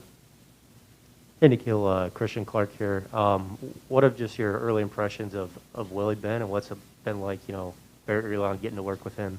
I think it's good because when you're a younger team, To have someone level-headed like him really helps. You can tell that he's a very calm guy. And he finds that balance where it's like, okay, we got to have discipline, come in, get the right stuff done, but we're not going to drill you into the ground. And I think he finds that right balance of quality work. Talked to him in the facility, I think it was 2 days ago, about working smarter and not harder. Just little things to become more efficient with time, and him being a former player, he understands it. And I think it's going to be great for us. What's up, Nickeil? There was a lot of talk this offseason about some of the things you did to organize the team, getting them together away from the court. I guess what kind of led to you taking that initiative, and why did you think that was important? Just going on 3 years of 3 new faces, and one thing I've learned is to accept change, and that it's inevitable. And so what I want to do is be more comfortable with it. And for me to cope was to get to know everybody. One thing I love is everyone's personalities. We're all laid-back guys and enjoy each other's company, can laugh and go to dinner together. So to me, I love food, I love restaurants, and I just want to get with everyone so we can just lay back and chill. I think having good team chemistry off the court and on the court kind of starts with that accountability and getting to know guys. We know Zion obviously wasn't with you guys at some of the workouts because of the injury, but how much did you talk to him? I know obviously, Jaxson mentioned you guys still have that group chat with the 3 of you, the Rooks chat. How much were you in contact with him and just talking to him about how things are going this summer? Pretty often. I've seen him on my birthday, FaceTime here and there, just to check in. One thing about the summer is like when you spend so much time with the team, you kind of want to let it breathe with just any relationship. But he knows he's my brother. Jax knows they're my brothers. They can hit me up anytime. And so we just check in, just to keep in touch, but let us get our family time. The things that we don't really get to do during the year, see the people we don't really get to see. But, just knowing that simple reach out, having each other was enough. I guess this really was your first, break from the NBA life. Like, what was that like for you? How much time did you actually take a break, and how much time was it, all right, let me get back in the lab and start working? I think from the season, I tried to take 2 weeks, more like a week and a half. But even then, just kind of form shooting, nothing too strenuous on the body. But that jump going to the national team as well, I wanted to make sure that I was ready, that I had been working and got my body right. And that's where Olin had really harped on me on, just eating breakfast and doing the small little things each day, and started to build and turn into a new routine for me that kind of just started to take off. And making sure I got my treatment was big too. Hey, just one more for me. I know you've talked a little in the past about just the difference of playing the 1 and the 2. Has there been any conversation about that, or is it still too early to tell? And you just have any thoughts about difference or anything like that? It's still early, but we went to dinner last night, Willie and Tomáš and I, and we were kind of just mentioning that part of just the fact that all our guards feel interchangeable. You can see lineups with Tay and Tomáš, me and Tay, just however you want to spin it, Garrett and one of us. It just flows really well, and I feel like that helps us because it just adds to our versatility and shows our depth. Right over here, just 2 quick ones. First of all, when you talked about the national team, it almost sounded like you were insinuating that Canadians are more like Americans than they are like Europeans. Did I hear that right? Oh, man. Cultural-wise, I would say the cultures are different, and you don't really see it until you're there. I will say that the Canadian game is similar to the American game just because we're right here. It's kind of like our cultures in terms of people are different, but when it comes to basketball, it's similar in how it's taught. Fundamentals are key for us and how we learn, and it is here, but in Europe, just from talking to Willie about how he grew up learning the game. It was different from how I grew up learning the game. And then the other thing is just on how wide open it seems for a number of guards, including yourself, to establish, I guess, more of a presence in the rotation. I mean, that's the impression from outside. Is that your impression, and how are you approaching that? Honestly, there's a lot of stuff that comes around. So what I try to do is control what I can. Shout out to JJ, being one of the best vets that I've ever had. Him and Drew Holiday really helped me, especially my rookie year. Even somewhat in my sophomore year, just talking to him. The main thing he always said was just control what you can each day. And so that's the only thing I've been paying attention to. What can I do to help the team? How can I help the team? How do I get better? And that's my lane, and I'm just staying in it, and I'm enjoying it. All right, now we'll transition over to Zoom with Chris Dodson. Hey, Nickeil, appreciate the time today. Was talking with B.I. right before you, and he said you were kind of the leader on the DJ booth, on the music for the locker room and stuff. But I also wanted to ask you about your leadership at Summer League and how really having control of the team, the keys to the offense, gave you the confidence to move into this season and do the same. Just, I guess, being around more helps you be more comfortable with people. Like, the more time you get to spend with them, the more acquainted you guys become, and you start finding a comfort zone, and you can kind of, like, let down your walls. I think all of us, inevitably, as humans, don't mean to, but I think the more you can just be more open with the guys that you're around and spend time and getting to know each other, it really helps, and that's just my role. And that's what I try to do. I know we lost a lot of great guards, and we're young, so however I can be helpful to the team, that's how I see it as. I don't really see it as being a leader. I just see it as being the guy who talks the most, in a sense, just to get everyone to feel comfortable, to try and make sure we're all good. All right, thank you, guys. Appreciate it. Yeah, that's fire. I'm gonna show you all how.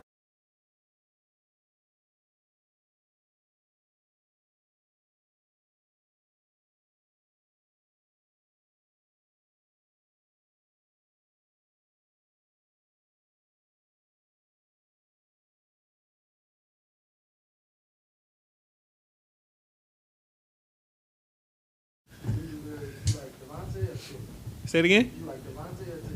Devonte. That's cool. Uh, My sister called me Tay, so, you know. Andrew Lopez from ESPN. What have kind of just been your early impressions of the team and the city now that you've started to kind of get around some guys? I mean, it's just been, you know, good vibes, good energy.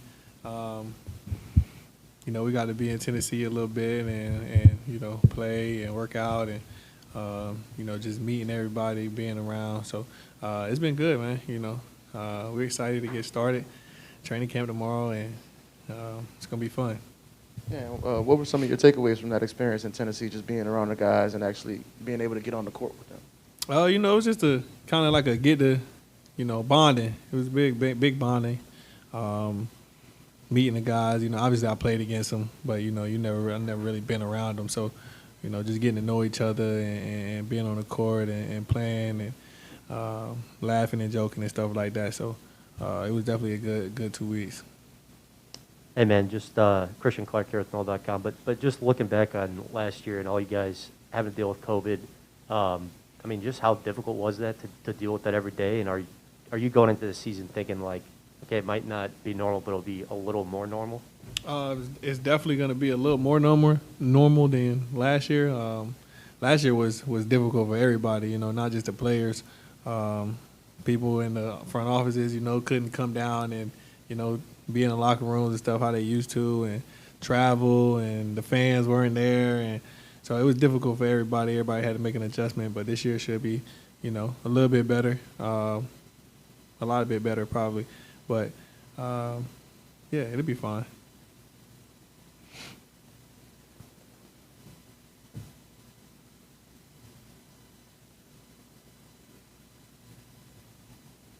I guess I got one more. You know, this team last year, they didn't shoot the three especially well.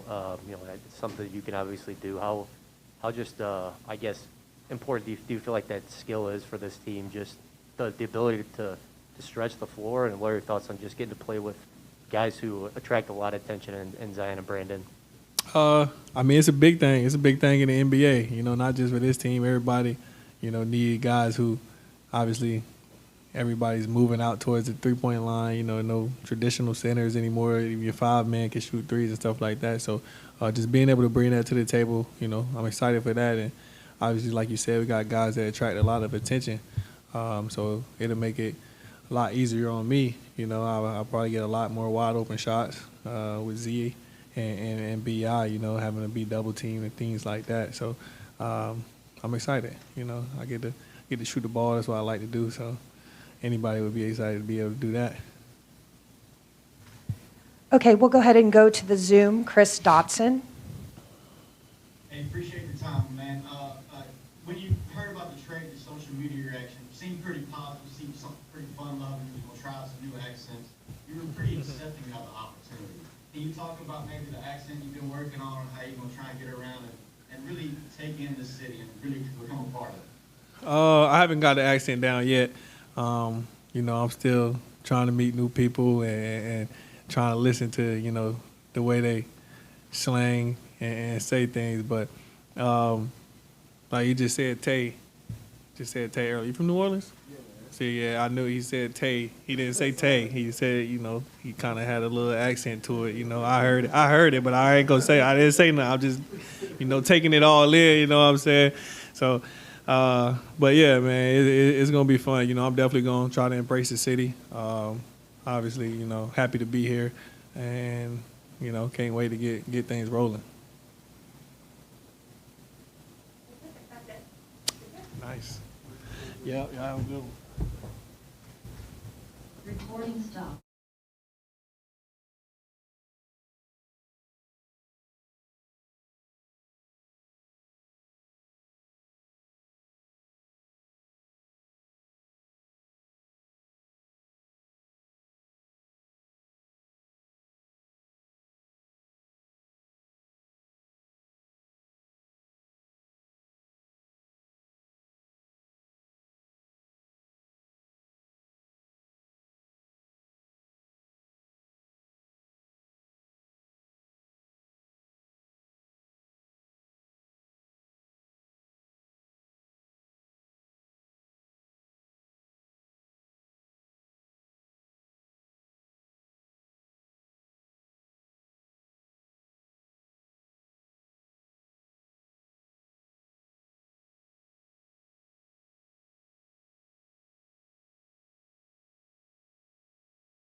What's up, Billy, man? How you doing? So yeah, I mean, just what was your work during the off season, trying to figure out, you know, what comes next? Obviously, you went in the free agency, and just what are you looking forward to this season? I mean, my main focus this summer, working out, is trying to get better on my shot and my skills, dribbling the ball and try to push the ball in offense. Try to do more things in offense, play more as a forward this year maybe. And obviously, it was great to be in the Olympics, part of the Olympics team. So I got to compete and don't lose the rhythm. So I feel in good shape. I'm ready to go. I'm really excited to be back with you guys in New Orleans and with my team. That I feel like this is my family, and obviously I'm really excited to be here with the new coach. Same teammates, new teammates, and I think it's going to be a good year. I'm going to try to help as much as that I can, like always, and bring that energy that we needed. And I'm just happy and I'm excited. I know you mentioned, you know, being happy to be back with your teammates and stuff like that. You get one of your old teammates back in Devonte Graham, who he looked pretty excited to see you yesterday on his on IG. What's that like, being able to be teammates with him again? It's crazy how the basketball world's going, you know, and having Devonte back on my team is special. He's a special kid since day one. I told him he was my rookie, and he's gonna still be my rookie. But I'm honestly, I'm so proud of him, the way he developed the last couple of years. I always got trust on him. He's a special kid, and I think he's gonna help us a lot to win games and to be better. He's gonna help me to be a better player this year too. So I'm super happy. I think as soon as I saw the news that he was joining the Pelicans, I just called him, you know, because I was really excited to have him on my team. And you know, yesterday we tried to go dinner and try to show him the city, you know, because I've been here one more year than him. But he's one of my best friends. I'm really happy to have him on my team, as well as Satoranský, which I played with him 8 years ago in Sevilla. And like I say, basketball sometimes is crazy that bring you friends through your career. So I have two of my best friends now with me in New Orleans. So it's going to be super fun, and hopefully, you know, having 2 point guards, me as center, and the fans will love it, and it's going to be a fun year for sure. Hey, Billy, what have your early conversations been like with Willie? And what can you just share about him, about working with him so far?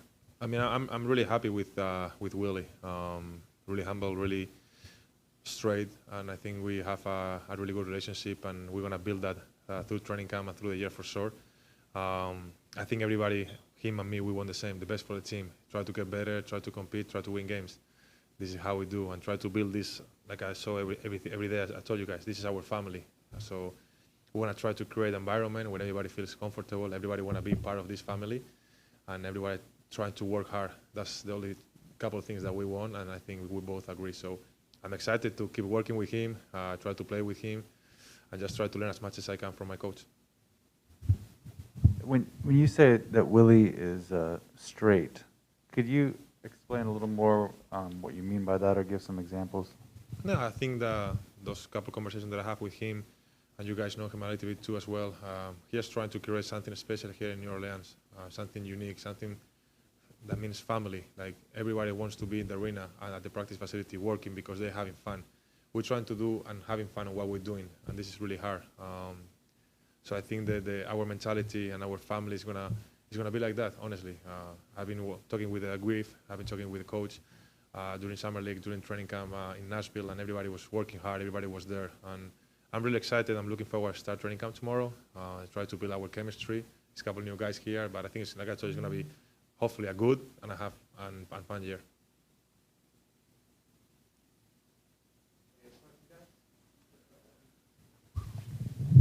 Ashley, you got questions? No? And another guy you're probably familiar with on this team is Jonas Valančiūnas. You probably played him in the league, played him overseas as well, probably. I guess, what do you think he can bring to this group? He's another beast. Obviously, I think I really like him as a player. We always have a good matches between each other, not only in the NBA, with national team as well. So I think it's going to be great to have him as well this year, so I can learn a lot from him. He's one of the best centers. Last year he played an amazing year, you know, one of the top rebounder in the league.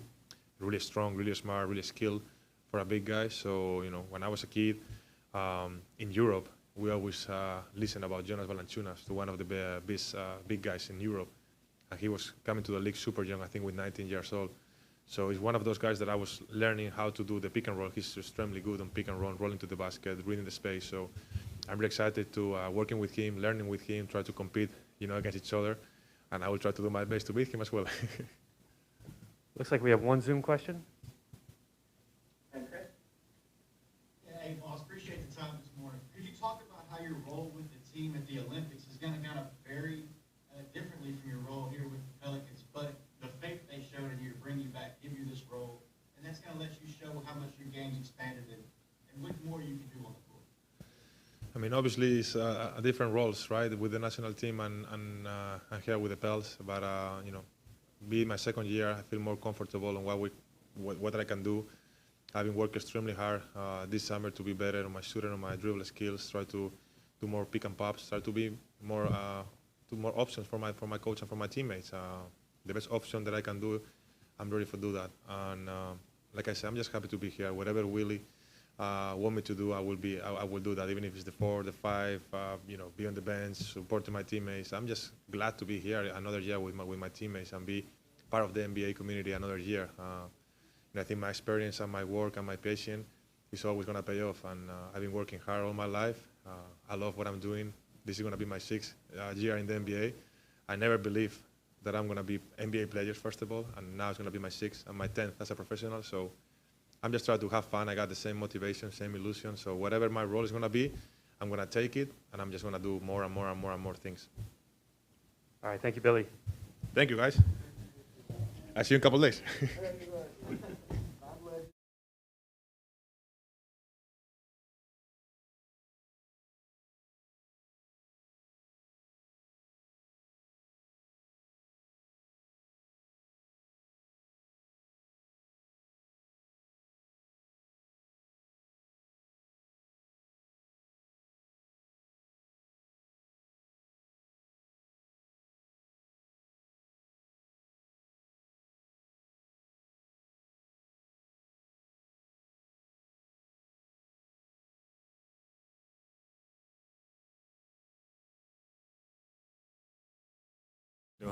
I ain't doing that one.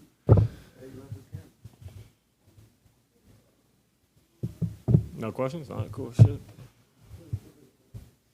Congrats on the nuptials. I appreciate it. Thank you. Hey man, what was kind of the feeling when you saw, or the moment that the deal went through, and you realized you're coming back to the Pelicans? Excited. First off, excited that done with free agency. Definitely stressful couple of weeks, but just excited. I think we're doing, we're building the right culture. Obviously with the addition of Willie and everyone else, Devonte, GT, Thomas, just excited. I think that's the biggest thing for me, and yeah. What were kind of some of your early impressions of Willie as a head coach? How much have you really had a chance to talk with him, and how's that been so far? We got to talk a little bit. Obviously it was tough with him, kind of trying to get his bearings here, and then me, getting married, and then off of my, honeymoon, and I'm in Europe for 2 weeks. But just the conversation that I had with him are, really excited. And I think the biggest thing that he's really going to bring is that camaraderie, the leadership, accountability, but also I don't want to say laid back, because that gets interpreted wrong, but it's going to be a fun atmosphere and fun culture that he's going to really try to bring along. So I think that's the biggest thing, and something that's reason why I'm really excited. And what was that free agency process like for you? Because a lot of guys, it's July 1st, July 2nd, and it's a wrap. But then you ended up having to wait weeks before there was real resolution there. Yeah, you get to see the business side a little bit more. Thinking that for me it would be done July 1st, July 2nd, and then like July 13th, I was still a free agent. So definitely was a little stressful at times, but I think now I feel bad for my wife and agents hearing me complain and vent to them for 2 weeks about it. But it was it was cool. Hopefully I won't have to do that again for a little while. And when that time does come, hopefully it's a little bit sooner. And then just looking back at last year, I mean, having to play 72, games like every other night, really compressed schedule, and also all the COVID protocols, just how difficult was that, dealing with that? Yeah, last year was shitty, to say the least, in terms of all those things. You get to practice. You already get early, but then you have to come 45 minutes earlier to test, sit in your car for 45 minutes, practice, do those kind of things. Come, get your post-treatment practice and that post-practice treatment, and then come back later and test and do all those things. And sometimes we got a early Sunday game, we're testing at 11 to 12 o'clock at night, and it was just wasn't the best situation. So definitely excited that, we don't have to do some of those things anymore. And, hopefully we all can mask up, get vaccinated so we can keep it that way. What was it like when, after the season was over, like what was your process like essentially it was two years in one for you guys in terms of not really having much of a break, but what was it like your initial steps to the off season? I really just got as far away from basketball as possible. My wife had me be doing more wedding planning than I kind of wanted. So I was doing that, and just kind of lifting weights and kind of making sure I'm doing my tendon loading program, and just kind of put basketball on the back burner and just try to decompress. I think that was the biggest thing for a lot of guys last year, and with how stressful that season was just to decompress and kind of get away from the game. And now we feel refreshed, and excited to be a Pelican and excited for the season to come. Josh, what are some of the challenges, or how difficult is it this is your fourth coach, I guess, in 4 years. How tough is that just to, try to adjust to a new person? Yeah, it takes a toll. Like I said, going into the fifth year in the league.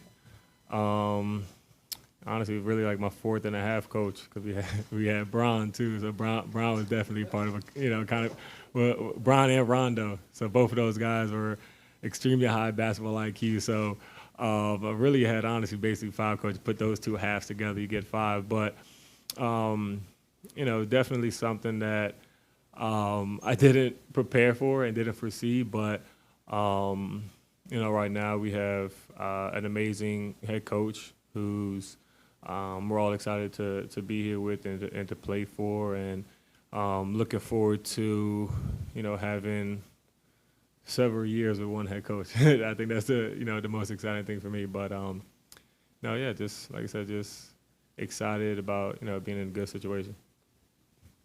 We have one Zoom question. Hey Josh, appreciate your time today. I was going to talk to you about your energy that you have on the court, you bring to the role you have for this team, as it's been explained to you, but how that same energy and your personality helps for your off-the-court ventures with your NFTs and staying engaged with the community and the fans. That really helps for maybe getting the word out for political issues, vaccination.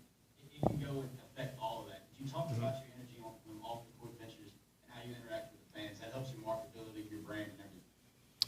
Yeah, if you look at it, for me growing up, right outside D.C., Silver Spring, Maryland, we didn't run into too many athletes, and social media wasn't as big then, so you didn't get to see athletes as much. The only time you really saw them was when when they played on the court and you watched them on TV, or you see them in a commercial. That's really the only time you saw them. So the biggest thing for me is, to want to be a role model for, the next generation for those kids, and that's in everything. That's in, on the court. That's in business ventures, making sure that, I'm smart with my money and make generational wealth. I think that's something that we need to look, be a role model for also. And then, like I said, just having a voice and helping people. Everyone has a voice, but helping, those, be heard. I think that's the biggest thing. So having that energy, on the court, obviously everyone sees me as, a very passionate, competitive player. And, I want to take that also to the course, interact with different kind of communities, whether that's in, NFT, underprivileged communities, stuff like that. So I think the biggest thing for me is keeping that energy throughout my everyday life. And I got, great support system to help me do that. Sometimes you don't feel like doing it, but you're tired, you're exhausted, but, that's our responsibility as NBA players, as role models to have that energy for the next generation. Cool. Appreciate it. Recording.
Hey, Garrett, Andrew Lopez from ESPN. Okay. I know we talked a little bit about it when you did. I think you did your first little Zoom availability. What has it been like now? Being able to play, for New Orleans, or at least start this process, obviously, but being able to be back home. It's great, man. I'm excited about it. Family's excited, as I said earlier. Just meeting the guys, being in Nashville 2 weeks ago, and then a little bit last week, has been great to meet most of the young guys, and met the rest of my teammates today. I'm just excited about it. Being right down the street again. Family's going to be able to come to a lot of games. Got to get these tickets sorted out, obviously, but and then to have, one of my favorite teammates in Chicago on the team with me, it's Tomáš Satoranský. Oh, what's up, Sato? It's really good. I'm excited about the challenge we have at hand. What was that experience like in Nashville, being around the guys, getting to know Willie and stuff like that? I guess what were your takeaways from that? It was great. It was, we had a couple of team dinners, just talking to the young guys. I was really the elder statesman there because I think I was the only guy, like more than 4 years in the league. But just to hear them, a couple of them pulled me aside and asked me some questions. Obviously, we had a few guys there that probably won't be on the starting roster, on the main roster, but just getting to know people. And then with Willie, him and I played a round of golf together. I beat him, so if any of y'all ask, I beat him and Casey Hill.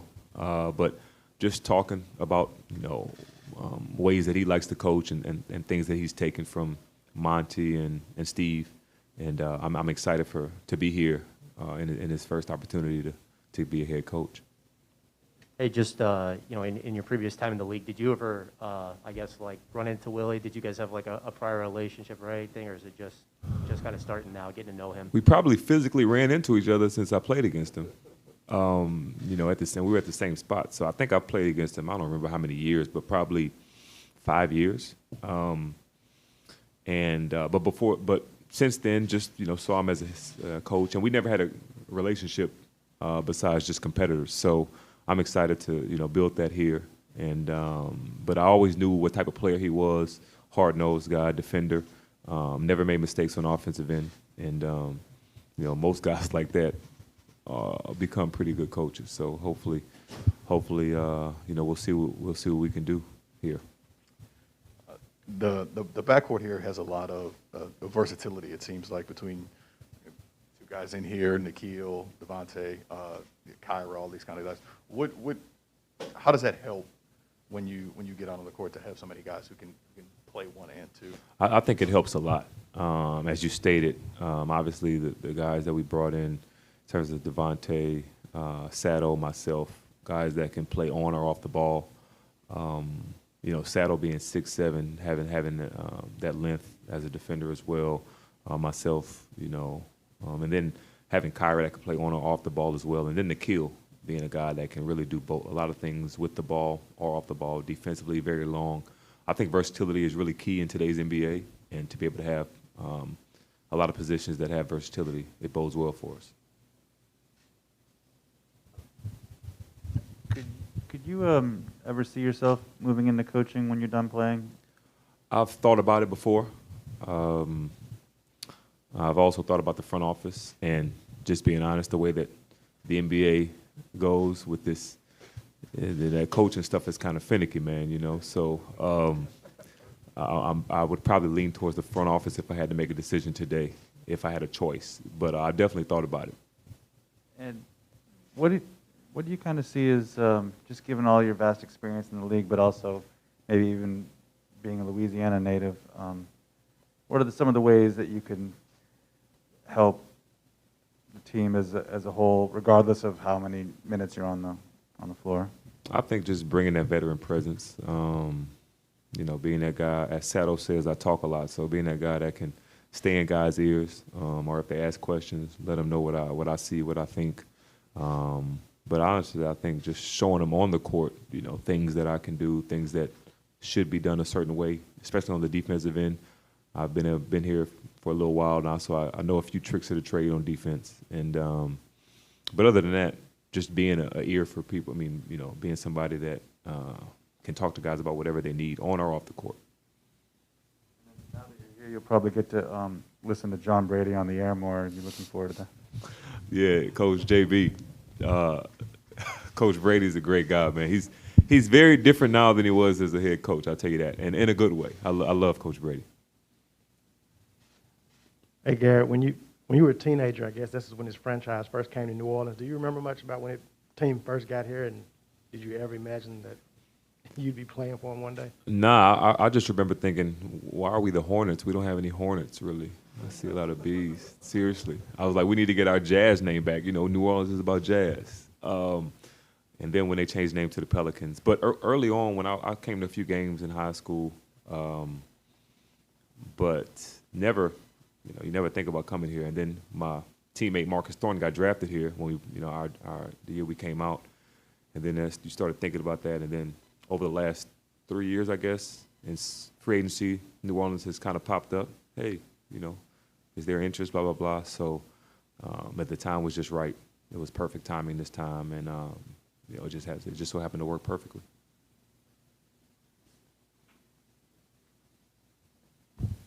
Oh, my God. Are there any questions from the Zoom? Go ahead.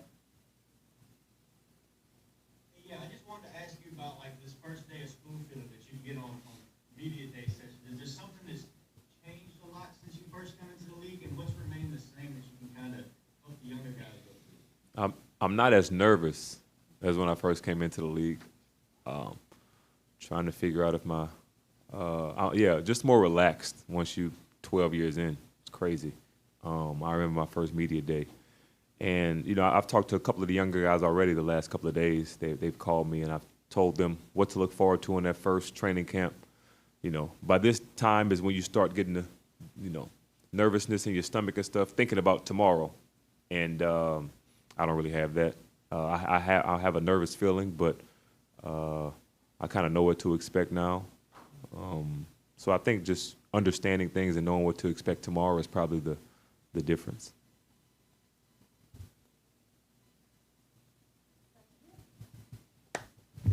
I present to you Tomáš Satoranský. We call him Sato.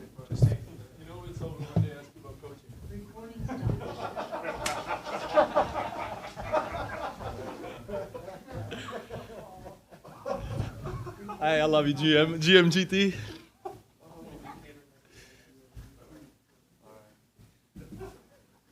What's up, guys? How you doing?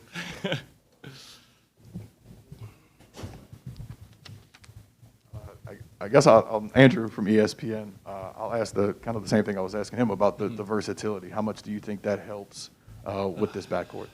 Yeah, I think a lot. Like Garrett said, I think it's kind of what is very popular nowadays in NBA, having guys that can play multiple positions, and that's what actually get me also the position that I have in NBA, because when I came first in DC, obviously I was playing behind John Wall, so there was not really a lot of minutes, to be sharing, and so I had to think my way through also how to play it on shooting guard position, shooting forward. So it's very important to have that for the coaching staffs and for the teams, and I think we have plenty of those players in the Pelicans right now.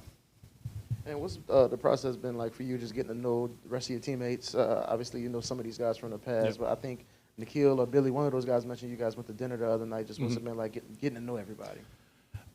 It's great. Like I think, like also Garrett said, being in my 6th year, that helps a lot too. With the confidence and just having the right mindset, and everybody seems to be very friendly, and you can already see even after a couple of days that you spend with them that they are good kids and good friends, and it really helps me that I having here Garrett that I know from last year, and Willie that I played 8 years ago with him, and we were in contact or we stayed in touch for that whole time. So it's crazy how the basketball works, that it brings you your old teammates.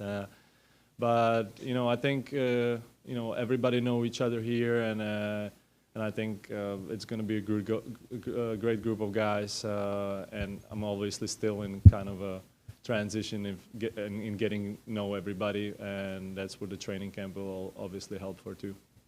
What have kind of been your early impressions of Willie Green as a coach, and what he could bring to this team? Well, my first impression are all positive, and I already said that.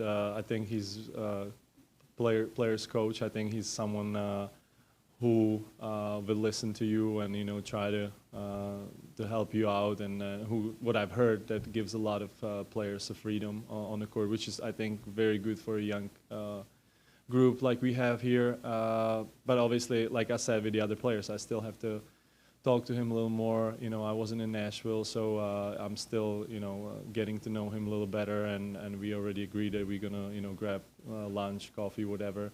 And I like this from coaches when they approach you like this, and it's really important for the player to feel that kind of confidence from coach.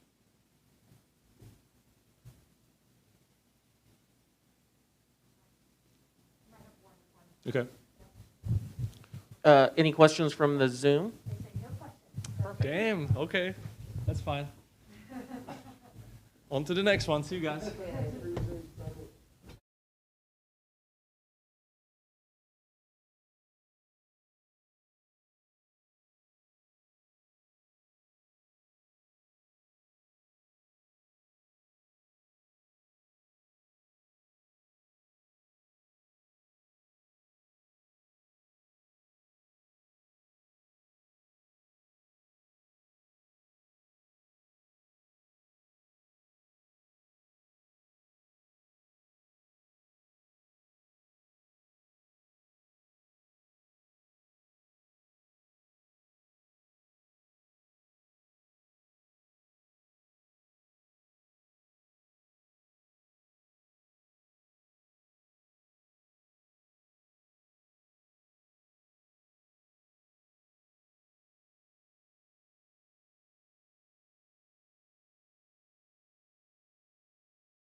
How you doing?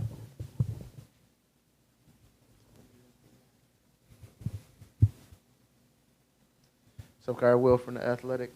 I guess, what was your first full off season as a pro, like trying to improve your game, and what was it like just getting to spend some time with the guys, during the off season?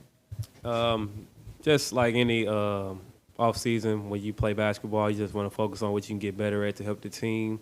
Coming back to New Orleans, getting more chemistry with the guys, having fun off the court as well, just being with your teammates. But when you go alone, just working on your game a lot and getting ready for this time coming up. So it was a good off season. I'm ready to show what I did this summer and this season. What was Nashville like, and just being able to spend those 2 weeks with some of those younger guys, getting some pickup in, and being able to work on y'all's game together? Nashville was good. Like you said, just getting chemistry with the younger guys, filling out the coaches even more, working on our game, playing a lot, pickup, just having fun off the court as well, going to dinner, just laughing and joking around. So it was a great experience in Nashville. Hey, Kyra, very, very strange rookie year for you, dealing with COVID and all that. What are you just, I guess, hoping to accomplish, individually and as a team, going into year 2 here? I just want to do whatever I can to help my team win, whether that's just pushing the pace, playing defense, get my teammates involved, and being more aggressive, and just doing whatever I can. So hopefully our goal is to make the playoffs. So that's what I'm looking forward to doing. And how much do you think you benefited from that experience in Vegas, getting to play and be around Willie during that time as well? It benefited a lot, learning Coach Willie, how he coach, what he like, what we run on offense. And on the court, I just feel like being a guard, trying to get my teammates involved and try to be aggressive as well will help a lot in this season. I've heard a lot about what Herb was doing over these last couple of weeks. Obviously, you know him a lot. What have you seen from him as he starts to kind of go into his rookie year? He just do everything that benefits winning, playing defense, cutting, just being coachable, working on his game when nobody else is around. He's a good guy. You can always talk to him, tell him something, and he gonna listen to you and try to help you, and us help him as well. So he's just a great overall dude. He's gonna be a great player. Hey, this is going back to Summer League a little bit, but out there in Vegas, Willie, he talked about the importance of playing with pace and moving the ball, and making quick decisions. For you, a guy who's really, really fast, is that encouraging to hear? Like, hey, we kind of want to play this way. Yeah, definitely encouraging. It reminded me how we played in college, .5 basketball. Try to get into a lane, make the open pass, do whatever you can to get the great shot, no matter how fast it is. So it was very encouraging. That's my type of game, so it should be fun to play in.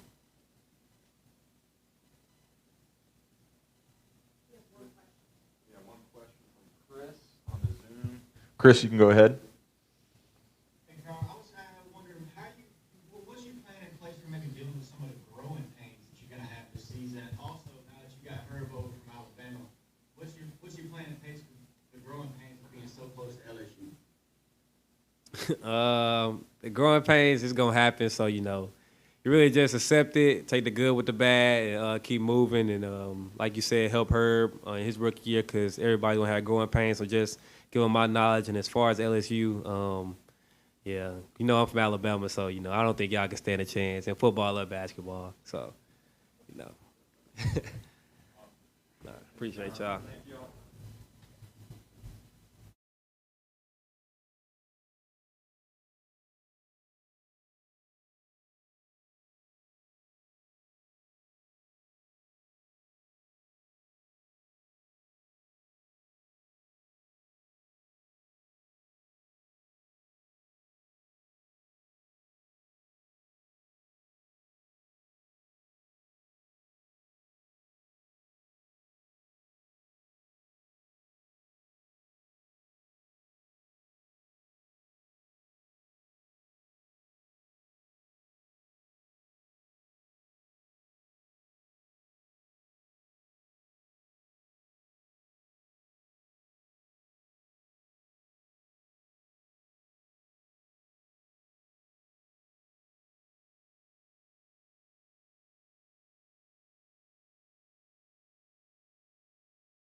Andrew Lopez from ESPN. Just kind of tell us what's this opportunity like for you to be able to try and prove yourself with with these guys going into training camp. I'll say it's definitely a good experience for me. I spent my first year in Phoenix, spent last year in New York, so just getting better and better every year, trying to continue to get closer to my goals. So it's definitely a great opportunity for me, and I'm excited. Just what have you learned about this group, being around these guys? I guess what are some of your takeaways from the guys on this team? Just definitely like a young, hard-working group. We spent some time in Nashville for a couple weeks, and everybody was working hard, building team chemistry. So definitely excited for the year. What was that Nashville experience like for you and going against those guys? It was great, just being able to compete against one another, get up shots, be in the weight room. And like I said, just build team chemistry. I'm new. I didn't get to play in summer league with the team, so it was definitely a good experience. Yeah, how did this come about of picking up? Was it something that happened after summer league? Just kind of talk me through being able to get this something chance. that kind of happened after summer league. They're interested, and I was interested in the situation. I felt like it was a good situation for me, so that's what happened. Did you work with Willie Green at all in the past? Had y'all been together? Yeah. What's that relationship sort of like? He's a great coach. He was in Phoenix my rookie year, so I built a little bit of a relationship with him over the time. So he's a great guy. He expects a lot out of his players, especially to work hard every day to just be the best you can be. Well, just over here, could you further explain what you meant by you felt like this was a good situation for you? I just feel like for my goals that where I want to get to, I feel like New Orleans is a good situation for me. Like I said, I spent my first year in Phoenix, my second year in New York. So just being able to continue to get closer to my goals of playing in the NBA is what I'm looking forward to. And then follow up on Nashville. What were some of the maybe off the court or team bonding highlights that you can recall that you'll? We had like a couple of team dinners where we were able to just, sit, chat, get to know each other, incorporate some of the new people like me into the team. So it was good. Are you okay with all these two Alabama guys on the team? I mean, they went to the wrong school, but it's all love.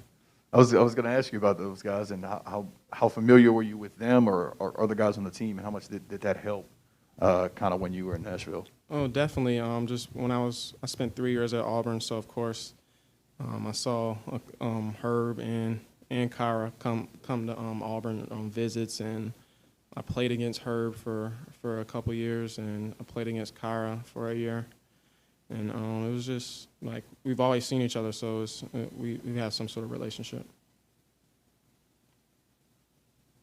Anything else on the Zoom? I think that'll do it. Thanks, Jared. Yep.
Feels good.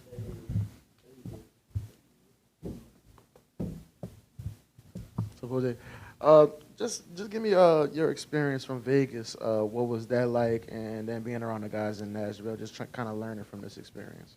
It was a great experience.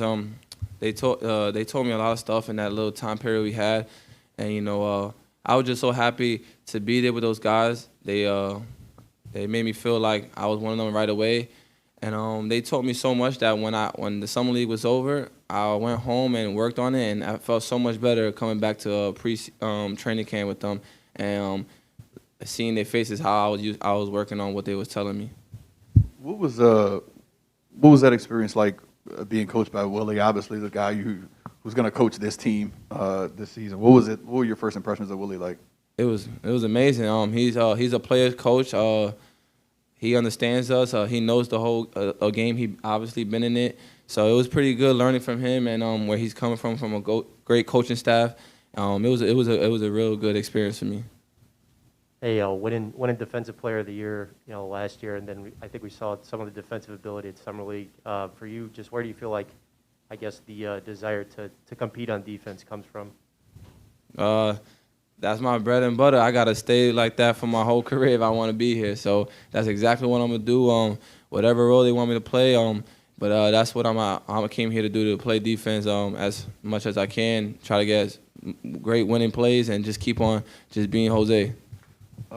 One of the highlights from Summer League was, I think it was like that 3-play sequence where you guys were, I think you had a steal where you like stood out of bounds. Yeah. I know you're talking. Where did that come from? The old stand out of bounds and coming back to the steal trick come from?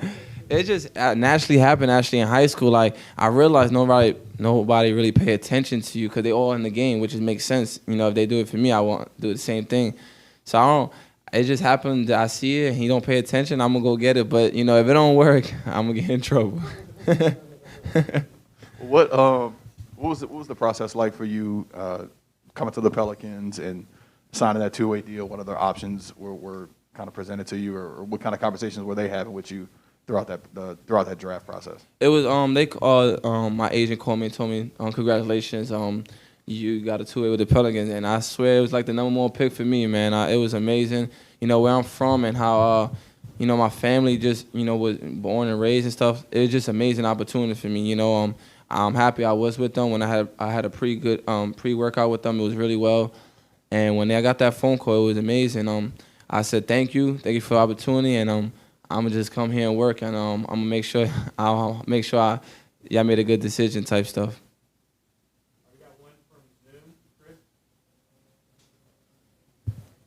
You can go ahead on Zoom. Hey, Moss, appreciate the time today. I was going to ask you how you were embracing this opportunity, taking those pictures, seeing how you were just so joyful at Summer League in Vegas. Like, what it's meant to you to just be able to soak it all in and enjoy the positivity of the moment, even though it might be an uphill battle for training camp and you might be going back and forth between the team and Birmingham. How you staying ready for that and just staying positive? Oh man, it's a blessing. Wherever I'm at, it's a blessing. I got this uniform. I think I called my dad and mom like 100 times already and showed them. So it's pretty cool. I call my friends. Just having my last name on this jersey is amazing. Obviously it's gonna be a roller coaster, and that's fine. That's what I'm used to. And I'm gonna just keep working and being myself. But I'm gonna enjoy this whole process. I got great guys around me, and like I said, I'm gonna keep on taking 100 pictures and. They making fun of me. They say, "Oh, he got his camera and everything." But they know I'm supposed to do that, and this is fun though. Like this is a crazy. You would have told me this when I was younger, I probably would have never thought of it. But going through this, taking pictures, having these guys, get to call them my brother, and like I said, put my last name on this jersey, it's a crazy feeling. Just right here in the middle. Could you just explain a little bit more what you meant when you said where I'm from? This is a big deal.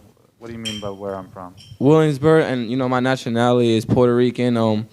But we're in Brooklyn, New York. My whole family, they all stood there. They never left. We never left. It's certain situations that we couldn't control. But for me to get out, for me to go to college and graduate, and for me to be right here, sitting right here, is amazing. Like I got all my friends calling me, seeing all the report about the Pelicans and me being around it. it's just like I said, it is a real dream come true. I know a lot of people speak about it, but this is like I'm from like a big community that, you know, stuff is tough and it gets rough out there. But for me to get through it and come here to be sitting right here and tell y'all how blessed I am is an amazing feeling. And like I said, I'm just gonna keep on pushing, make a role for all these young guys that's in my neighborhood. When you mention your Puerto Rican ancestry, are you talking about how popular basketball is there, or are you talking about something else? I mean, yeah, I'm you know, they're a popular sport over there. You know, I want to, I gotta represent them. I'm learning Spanish. My whole family speaks Spanish, but I'm learning it, and I'm gonna be good at it. Hopefully, maybe in 2 years. Wait, how old were you in 2004? How old I was in 2004? Yeah. I'm 23. I'm not good at math. You tell me. So you don't, yeah, you're too young to remember, but you must. 6, yeah, there we go. You must have seen a lot of, I guess, stuff about that Olympic team, huh? Nah, yeah. I used to play for when I was 15 and 16, the national team, but I left a little early because I had family emergency. Thank y'all.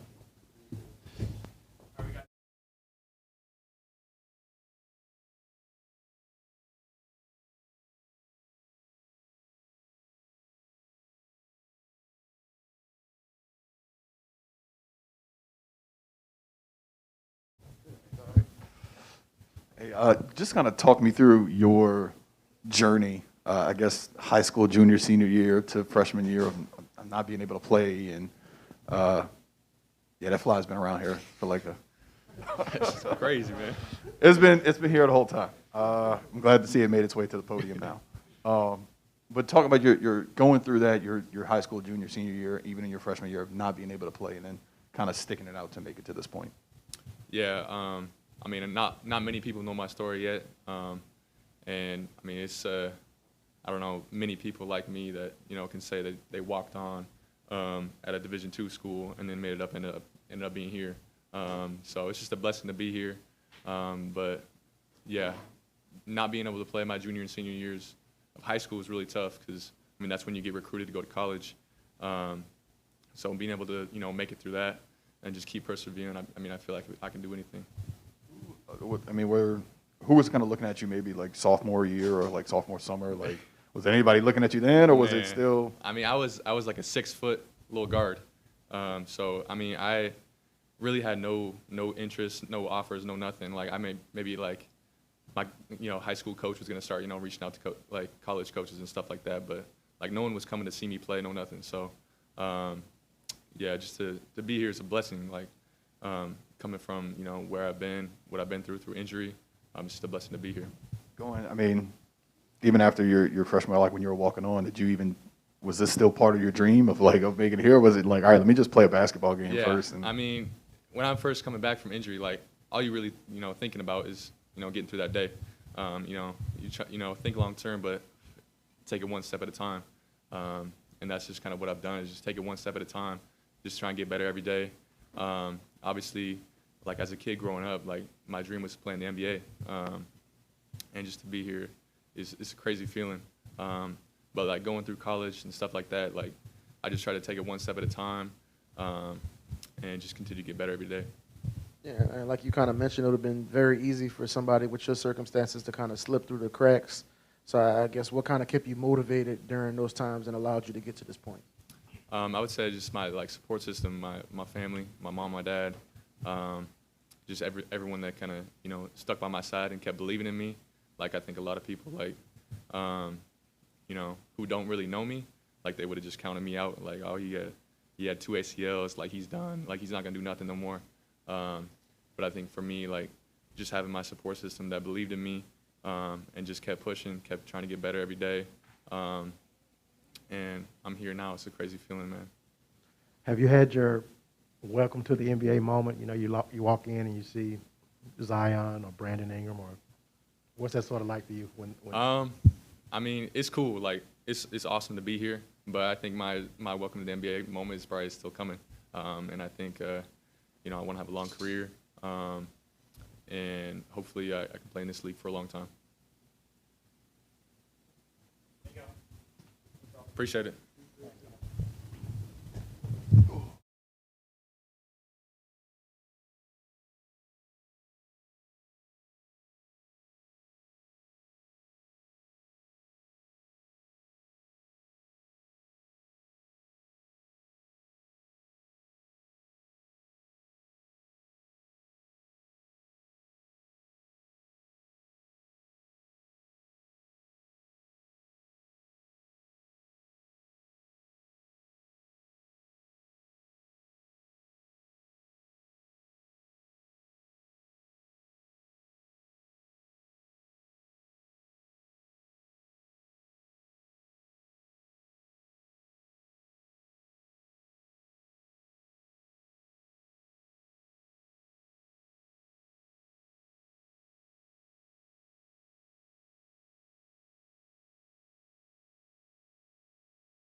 What's up, Joe? What you doing?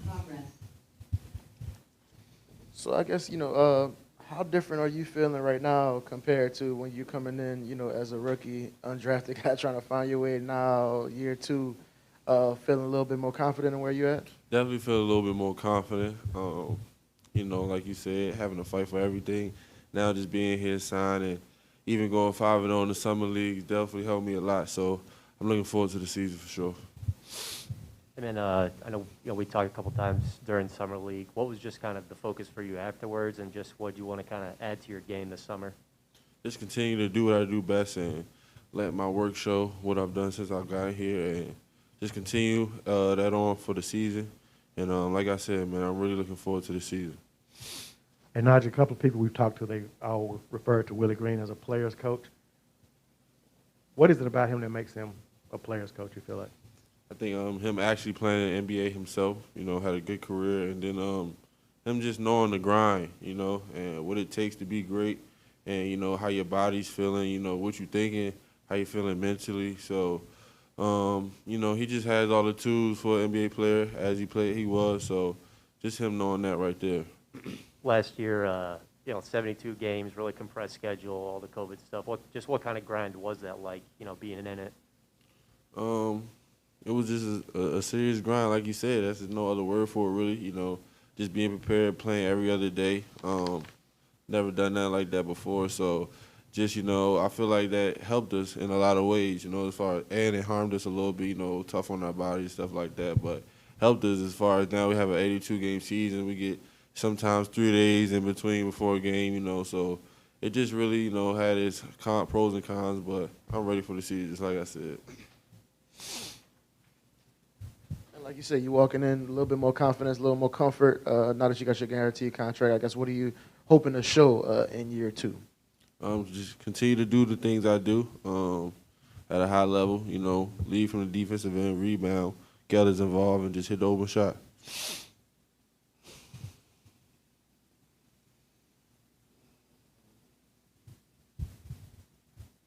Anybody on Zoom?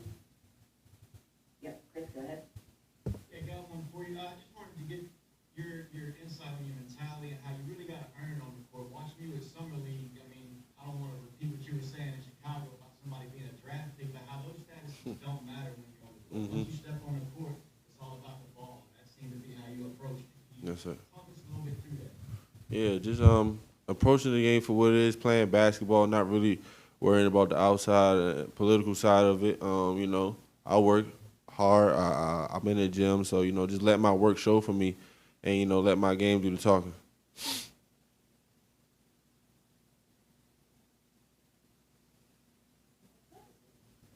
Thank y'all.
So yeah, Wennyen, what's it like just being back year two with this squad? Just trying to figure out where you fit in with these guys.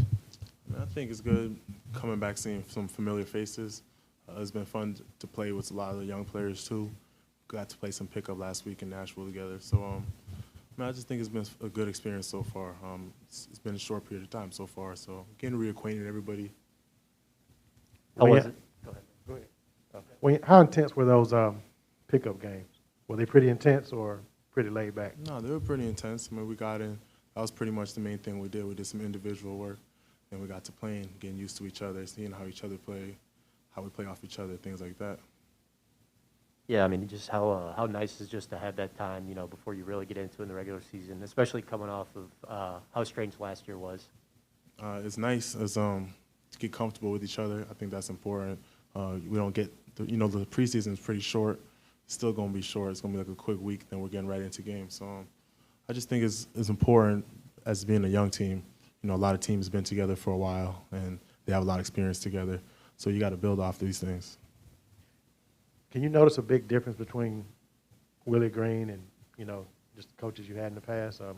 What kind of stands out about Coach Green? I mean, I've only been with Willie for a couple of weeks now, and I'm really impressed. I think he's got really good energy, and he can relate with a lot of us, especially being a former player and all. So I think that being able to relate to the players is going to be a big thing right there, and we're going to see more as the season develops and how people respond. Just kind of going into the year, just what are some of the things you think you can do just to try to help this team be successful and make this playoff push here? I'm going to continue to to work on my game, do the things that I do. I can shoot the ball when I'm out on the floor, my stretch four, and I can defend a lot of different positions. So I think my versatility will be able to help my energy and the different things I do on the court. So I'm going to continue to get better at my game and the things that I do, and I think that should help the team.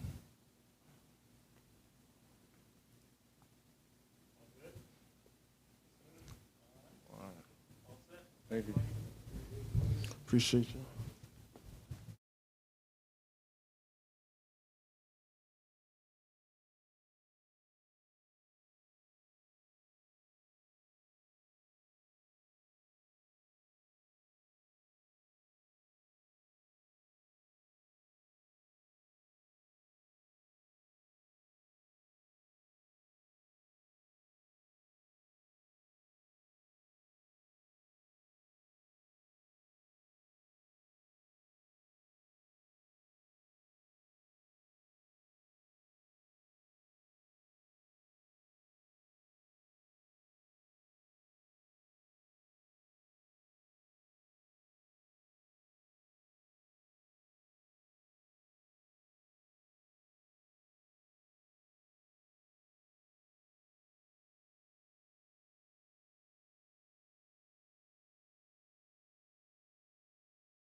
Hey, what's up, Didi? Christian Clark here. I guess, coming over late in the season last year, just, how excited are you? What's your mentality, going into your first full season here? My mentality is good. I'm so excited for my first full season. I've been waiting for this for 2 years. I played in Australia, came and played the last 3 games with Pelicans in the last season. I'm excited. Just what have been your impressions of Willie Green so far? Willie Green is a really good coach. I've been watched some videos of him. Some of my friends of me sent me a video what Willie Green coach like in the game. So they helped me a lot. My coach from Australia sent me too. So I'm so impressed with him because he's young. He's young for his age, and he become a head coach in New Orleans. I'm so excited to work with him. And just what was that experience like your second time around at Summer League, and just what did you kind of learn from that experience? I learned a lot. Unfortunately, I didn't show much. I have some issues going on, but I learned a lot from Coach Willie Green. First time he coached us, and yeah, I'm excited for the season come up. I hope I do a great season, help my teammates and Pelicans get in playoffs and NBA Finals. Without getting deep into personal issues or anything, are you doing okay now? Are you I guess feeling better now? Yeah, I'm doing okay. Feeling better. Just things I get affected off the court, but I'm doing all right now.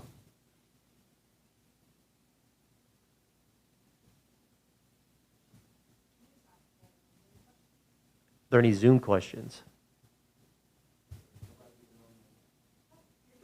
Good.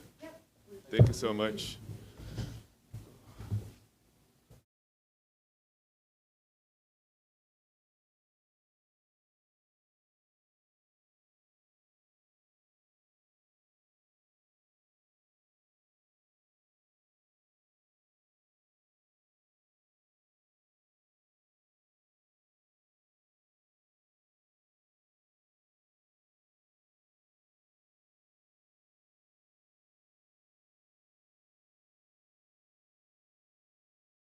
I guess to Will's question there, straight jacket, thumbs up, thumbs sideways, thumbs down. I know, we can keep that one. Okay. I guess more on a serious note, do you feel like one way you can help this team, at least early on, is just like being really committed on the defensive end? Do you feel like that's an area of the game you could really make an impact early on? Oh, yes, sir, for sure.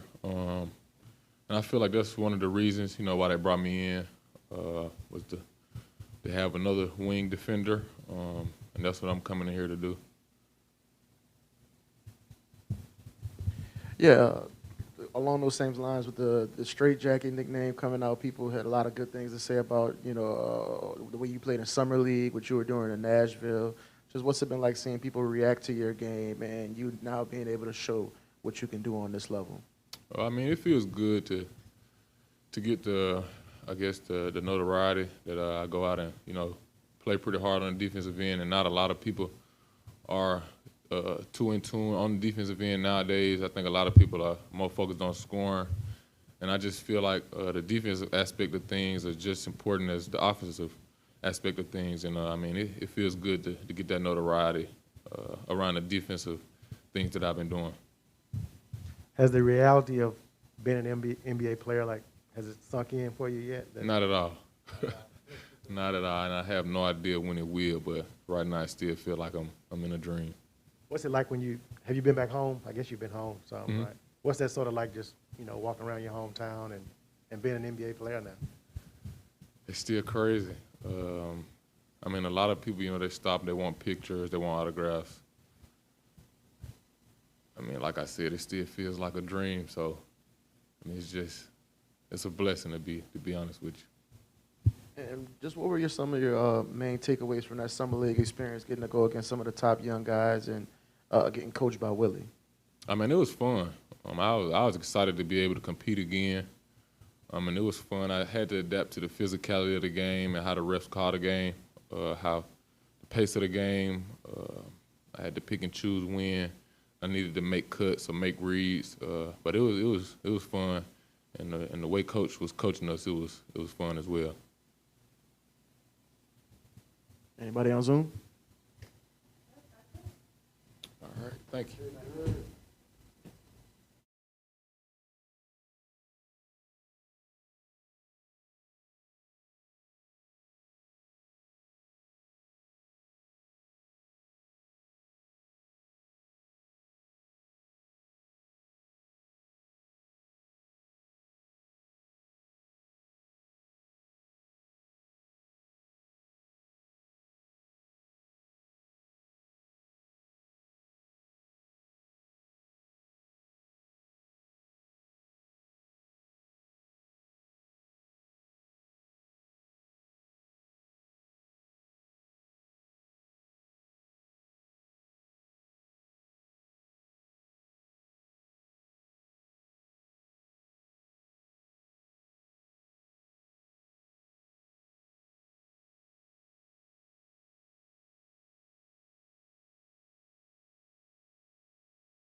What's the official review on the smoked brisket at Chipotle? Boy, different Chipotle experience. I can't lie to you. I tried it first in New York, and, you know, I've had it 3 times, and I was in New York on Friday. So just letting you know how much I've had the brisket at Chipotle.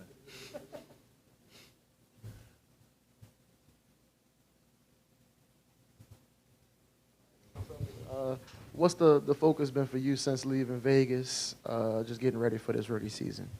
I think really just taking care of my body. I think that's going to be the most important thing for me because it's a long 82-game season that I have never gone through. And, you know, everybody talks about the rookie wall. And so as much as I want to work hard and, you know, just push and get better, I also got to be smart about it and protect my body because I want to help and contribute to this team. And if I'm not healthy, then it's going to be hard for me to do that. So I think that's the most important thing I've been doing is rest and recovery. Trey, I asked Herb about this, but as far as being an NBA player, has it hit you yet that you're an NBA player? No, definitely not. Especially when people ask you, you know, like, what do you do? And you think about, like, wow, I actually play in the NBA. Like, it's a little crazy to me. And I think I'll realize when I'm actually guarding, you know, people that I really watched a lot when I was younger. That's when I realized I'm really in this. And so it's a blessing, and I'm not saying it's not, but I'm super excited for it and haven't really experienced it yet. What was that experience like being in Nashville around the guys, getting to play some pickup, being around your teammates and stuff like that? It was really good, you know. Expecting to go to New Orleans on what date was that? Was that September 3rd or whatever? Yeah, expecting to go there on that date, and then, you know, being told we got to wait and we don't know when we'll see you guys. It was a little tough, especially because you want to build that time with your teammates before you get into the season. So, like, when you're on the court, you guys are clicking and gelling, and so it was nice being there in Nashville and playing pickup and building chemistry.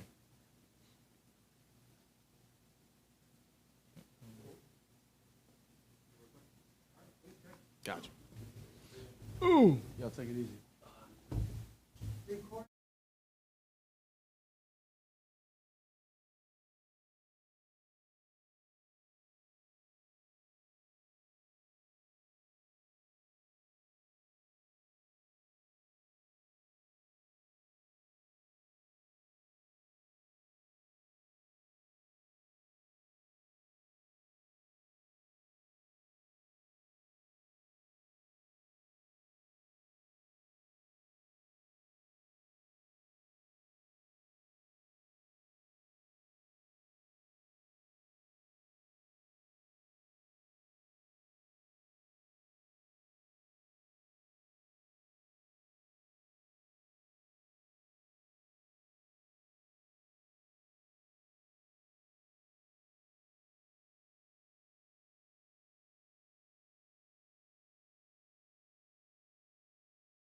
start here with Zylan.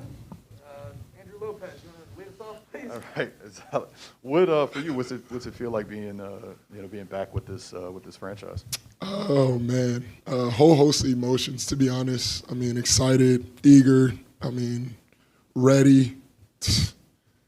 Really excited though. I mean, it's not very often you get to double back to a familiar organization, players and people that I'm actually kind of friends with. So, I mean, I don't take any of that for granted. I'm really just ready to get it going. Zion, what have been your early impressions with Willie Green, and how's his coaching style maybe different from what you had last season? Oh, man, players coach for sure. Being that he played, he understands our bodies. He understands how the grind can get. I remember it was something so subtle in Nashville. We had broke up groups, and one group was lifting, one group was hooping. And the group that was my group, we were lifting. So when we came and we were shooting, I think like 2 guys shot air balls. And instead of like, what are you doing or something like that, he was like, let's shoot that lift off, shoot that lift off. And to me, that's the type of stuff it's like he understands. Like he understands being a player, some of the stuff you go through. So that kind of made me excited.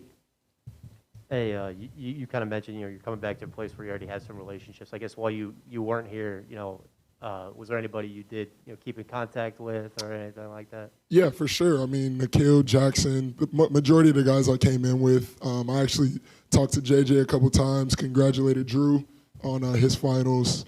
I mean, I had a relationship with pretty much all the guys, but you know how the business gets. You don't really communicate daily or something like that, but it's always love for sure. So, What have been some of the things you've been working on in your game since I guess since we last saw you?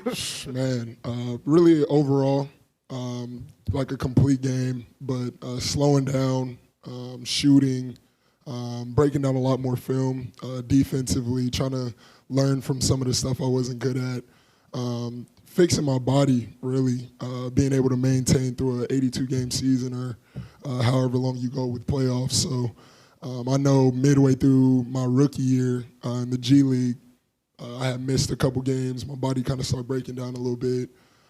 So just kind of preparing strength-wise, physically, mentally, emotionally also. So, but shooting has been something I really, really worked on. Saw you doing the Macarena over there. How was See the how was dance your moves? Macarena? Oh, man. Grade your Macarena for me. I'd say probably a 12 out of 10. I had to shake some of the dust off a little bit. It's been a minute, but once I got my groove, once I started feeling it, man, it was second nature. Yes, sir. Yes, sir. Appreciate you guys.